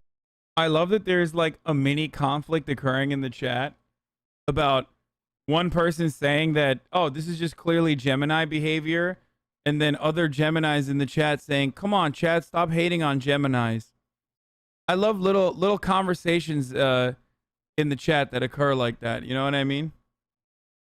Going on behind the scenes and how the gossip can spread. This is something the Ace family has been subjected to as well. And once again, that's the problem with family vlogs. I genuinely believe that vlogging your life in the way that the Ace family does put your family at risk.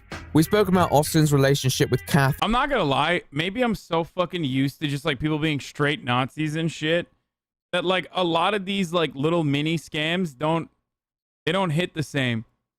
It's like usually maybe because we've been watching a lot of murder stuff, you know what I mean? Where it's like, if there's no like grooming, if there's no, you know, sexual assault or fucking, I don't know, like I'm just, I've gotten desensitized to like YouTubers scamming for shit, which is like literally everyone does it, right? Where if I don't see like a crypto scam or like actual harm, like physical harm or abuse to another person, like it just doesn't faze me that much. Which, by the way, I might be wrong. Like I'm sure that that's gonna, you know, it might. The dick lollipop was really fucking bad, but for the family, it's a huge selling point. On Twitter, they only follow each other and they publicly indulge in a lot of romantic behavior and market it to their audience. However, in spite of this, many have become suspicious that it's a bit of an act, many relating to other reported behaviors from family members, mostly Austin. One of the prominent personal narratives is the one regarding Austin McBroom's faithfulness to his wife Catherine.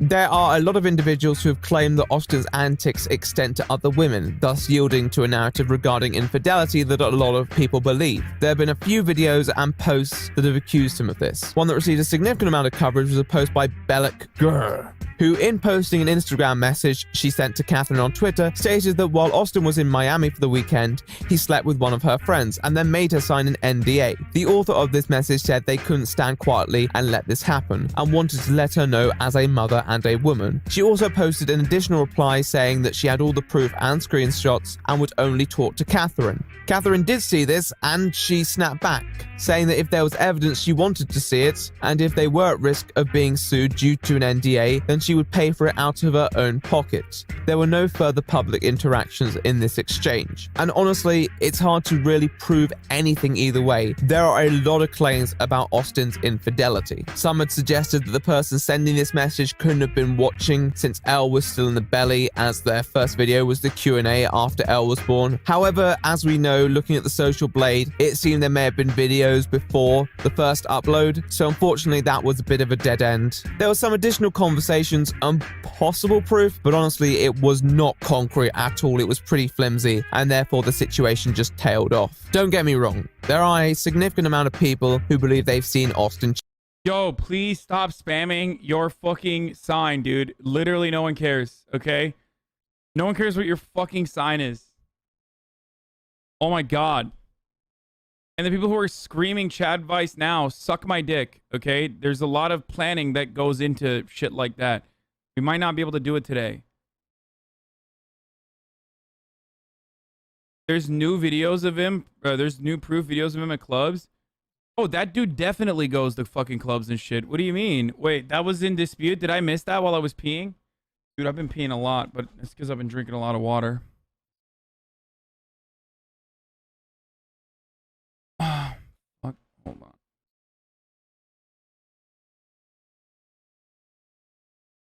Hot take, cheating on your spouse is normal and should be encouraged to make sure you want them. What? Cheating. You can't ignore that.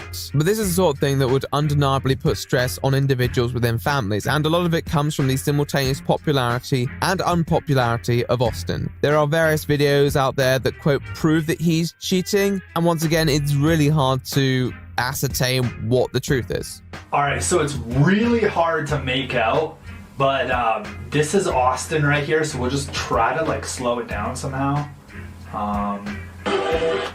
So I think it's this girl right here. If you look really carefully.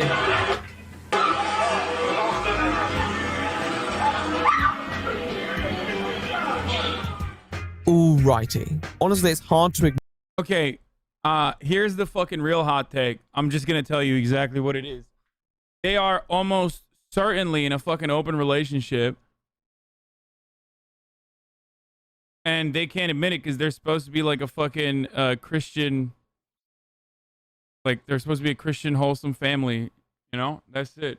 Ignore the general case of cheating given the amount of claims, but the number of people reaching to try and get a slice of the pie is just nauseating to follow. This eventually boiled over with probably the strongest allegations of them all, alluding to sexual assault. Published by a YouTuber by the name of Cole Carrigan, he uploaded a video called The Truth About the Ace Family, which is a 15-minute video detailing and promoting these allegations against him. So I know a lot of you guys are probably thinking, what does Cole Carrigan have to do with the Ace family? Why is he inserting himself in something that has nothing to do with him? He should just become a drama channel at this point. Whenever it involves people that I love, I don't care who you are. I will speak what I want to speak, and if I have facts to speak, it will be said. In the video, he states how he came to the conclusion that he needs to come forward regarding this. He states that people have been threatened with lawsuits and that he's not afraid to talk about it because he hasn't signed an NDA. He talks about how Keemstar had reached out to him and called him before subsequently turning down the story because he took a $500K bribe from the Ace family. So we kind of just stayed low because we saw a bunch of tweets about people already knowing that he was uploading. Okay, that's a lie. There's no shot.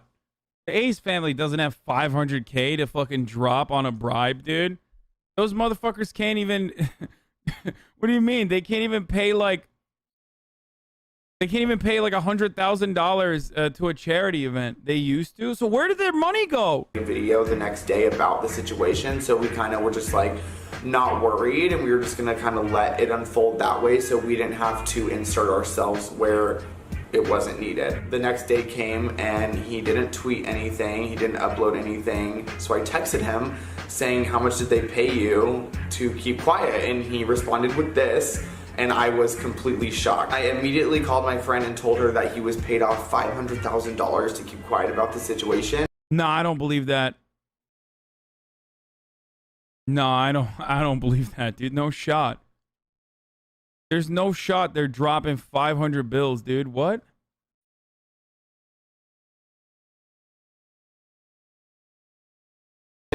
And that I needed to come forward. He then spoke about the situation. He notes that there are NDAs involved, but that would be nullified in instances of rape, and that this situation is now more important than that. So obviously my tweet got a lot of attention, and someone from Austin McBruden's team actually texted my friend that this happened to. I'll put the screenshot right here.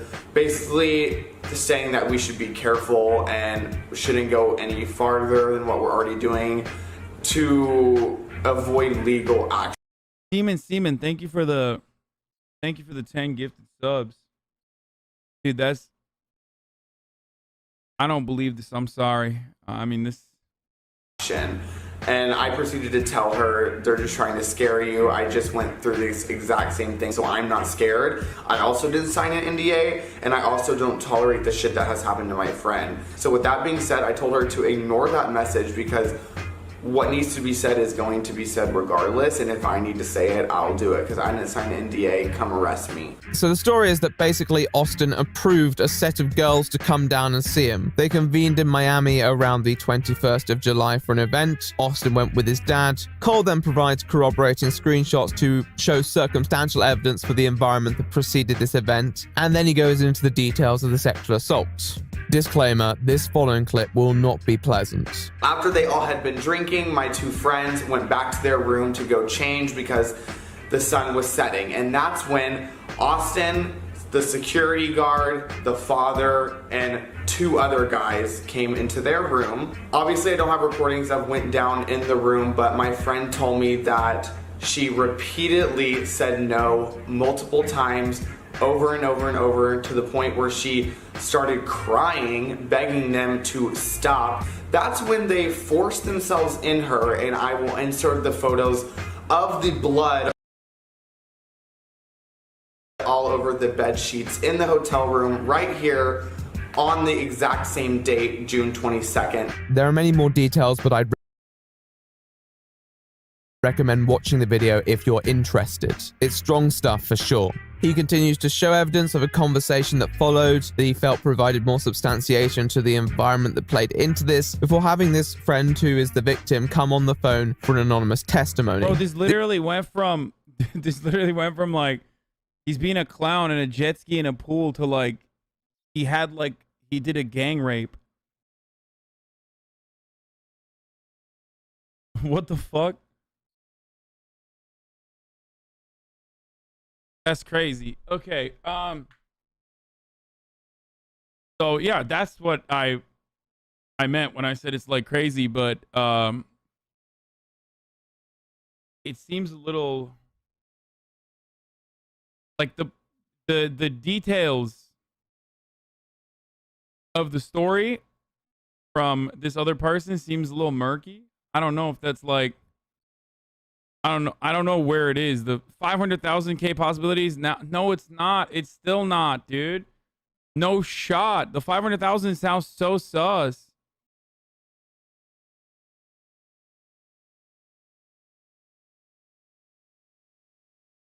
No one is dropping $500,000, dude. You crazy.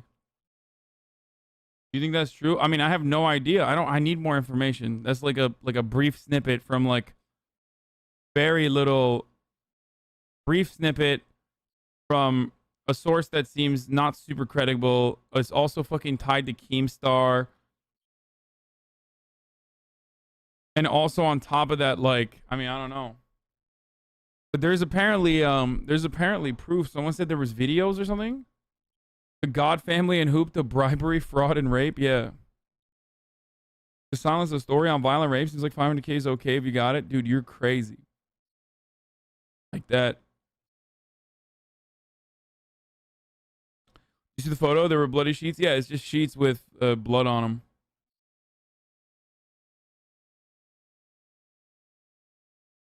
Maybe 500K for hush money after the fact, but even then, damn. You really don't think rich people would drop 500K? Yes, rich people would. I don't think these people... He got baited by the 500K and got mad he wasn't paid and made a video. I remember this covered when it happened. Dude. This is like some super serious shit.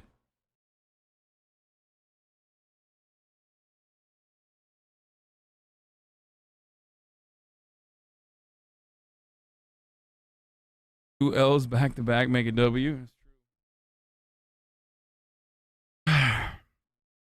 Do you want me to look further into this? Like, do you want me to look further into this part of the story? This testimony doesn't provide... It seems very suspicious, this part of the story. By too much more bar the detail. If you want that, then I'd recommend you go listen. Ultimately, Cole concludes that this is enough evidence to prove beyond doubt that Austin McBroom is not just a cheat, but a rapist, and someone... Team baited them into it. Basically, they fell for it, faked the story, and went public off the premise that they get fucking paid. Stop trying to defend them. This is a classic case of rich people defending each other, okay? Just like the classic... Oh, fuck you.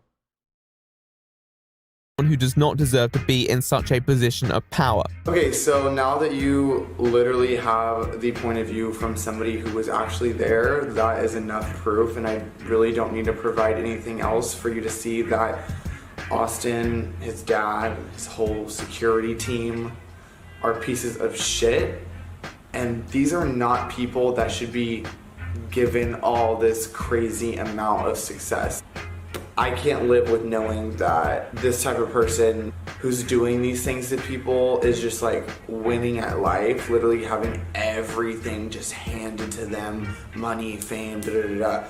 This was a huge problem for the Ace family. With the public eye on them, it felt like everything was on the edge of imploding. But what was going on behind the scenes wasn't quite as cut and dry as it seemed.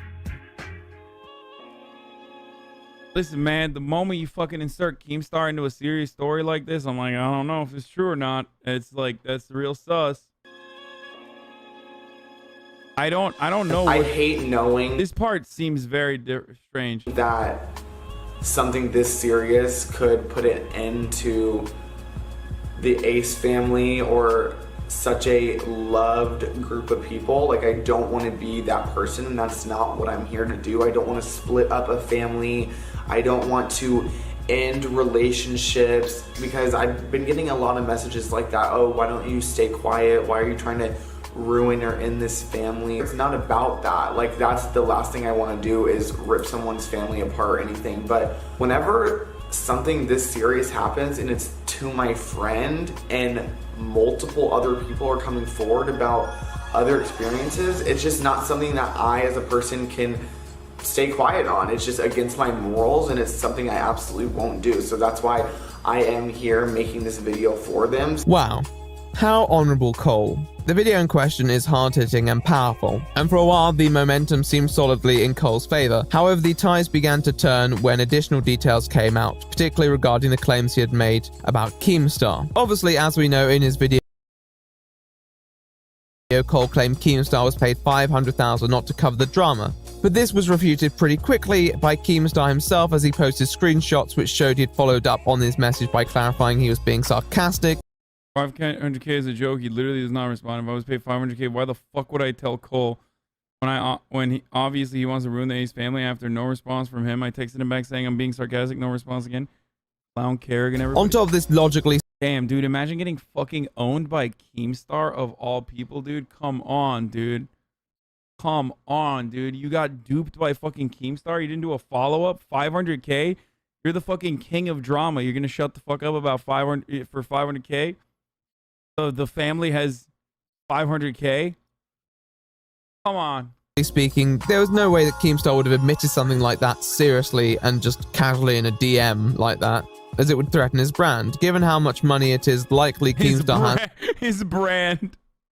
already, I'm not sure 500k would make a huge difference, and therefore this alternative story about sarcasm makes much more sense. Frankly, you've been very adamant on Twitter that you are going to ruin the Ace family, so if they did pay me off 500k, why would I tell you? It doesn't reflect well on Cole because it's a simple fact. If he's prepared to lie about this, then what else was he prepared to lie about? Immediately, the other girl who was referenced in the video comes forward with her own testimony. She doesn't say too much, but she says she felt the video was not released for the right reasons and that Cole had approached her. I'm the other girl that's talking about in the video. I feel like this video was made for the wrong reason. It wasn't Cole's story to tell. Cole even texted me saying we could potentially get paid 100k from this, following the claim the drama alert was paid off 500k.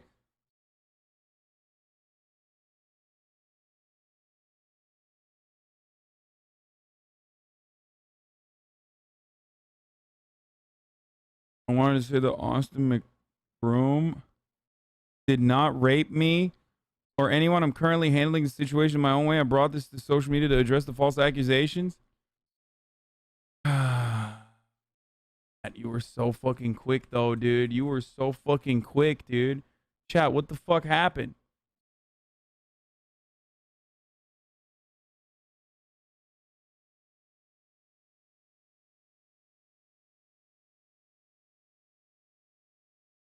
You just wanted to get gang raped? No big deal. Wait, what are you talking about? Like, I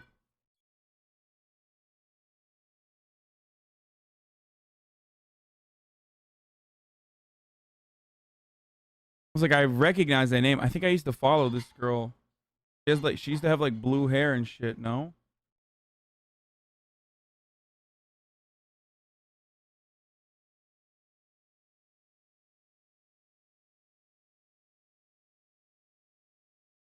Nah, dude, that has to be coerced. Austin gives off rapey vibes, not gonna lie. I mean, he could also literally be a rapist. But, I mean, this story seems like top down fucking, sussy as hell. You know what I mean?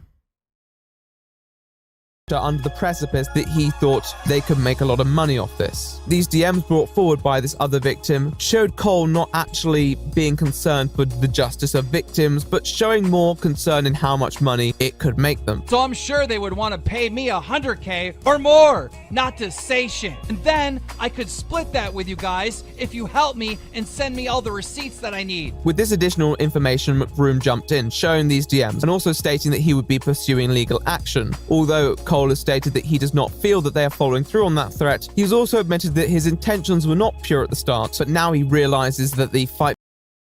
Well, Austin McBroom and his team will be arrested for sexual assault. My intentions were wrong in the beginning, but I realized what was more important. Wait, hold up. So why didn't that happen? For justice must persist, and has found a new. I know the police force is like notoriously bad at dealing with rape cases, but like.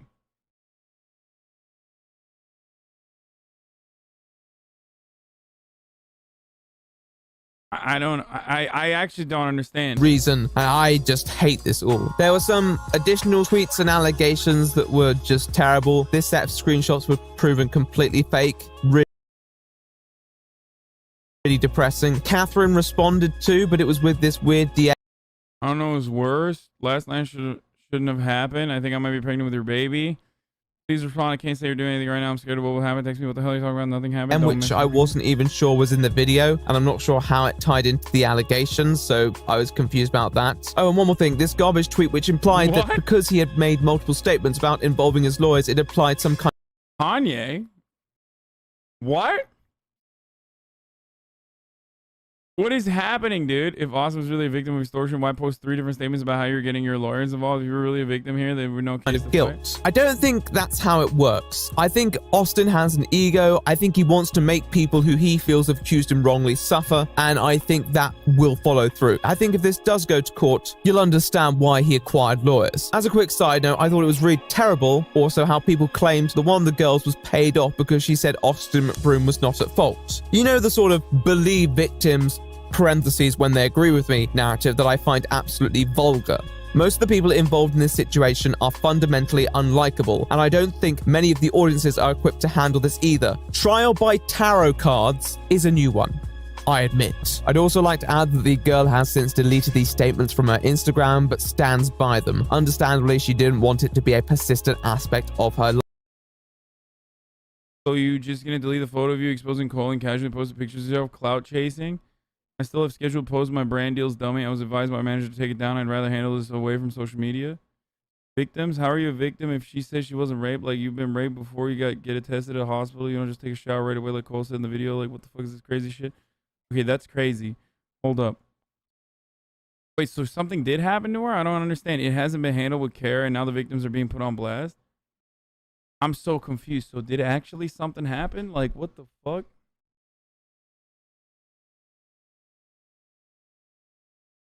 Dude, I'm so... Stop saying with the bloody sheets and the muddy shoes, dude. Stop. Life. It's hard to say exactly what happened, but I'm not going to dismiss experiences as people being paid off. It has become a bit of an obsessive narrative. Even on Keemstar's video where he shows the context to the DM, there are people claiming he was paid off too. One person even said, watch Cole Carrigan's video as proof despite that video. It's a mess and people are projecting preconceived opinions to dictate their position on something much more complicated. It's not impossible that someone's been paid off somewhere, but on the other hand, being able to expose someone as paying you off could be just as profitable in the online age. So people would be very cautious in offering individuals payments themselves. In spite of all this, I just feel bad for the daughters involved. The what about the children cliche, I'm aware, but these are the controversies that are gonna make people's lives a misery because people are taking a family life and turning it into a game of clout. And those children didn't consent to that. This new drama... Bro, people will be like, active shooter in Washington, and then fucking post the link. It's like, yeah, dude, send it over. Just, let me just fucking end the stream, dude. Fuck it. Let me just get banned right now. ...is the point where it becomes destructive. Hassan, talk about what's going on in Washington. Dude, I don't know what's going on in Washington, and neither do you. Like, what is the fucking problem with people where it's like, I'm literally in Washington right now. A shot was fired right above my head. Why aren't you covering it? Like, does something happen in the world and, like, you just immediately rush over here to be like, why the fuck aren't you covering the story? Like, insanity, dude. In fucking sanity.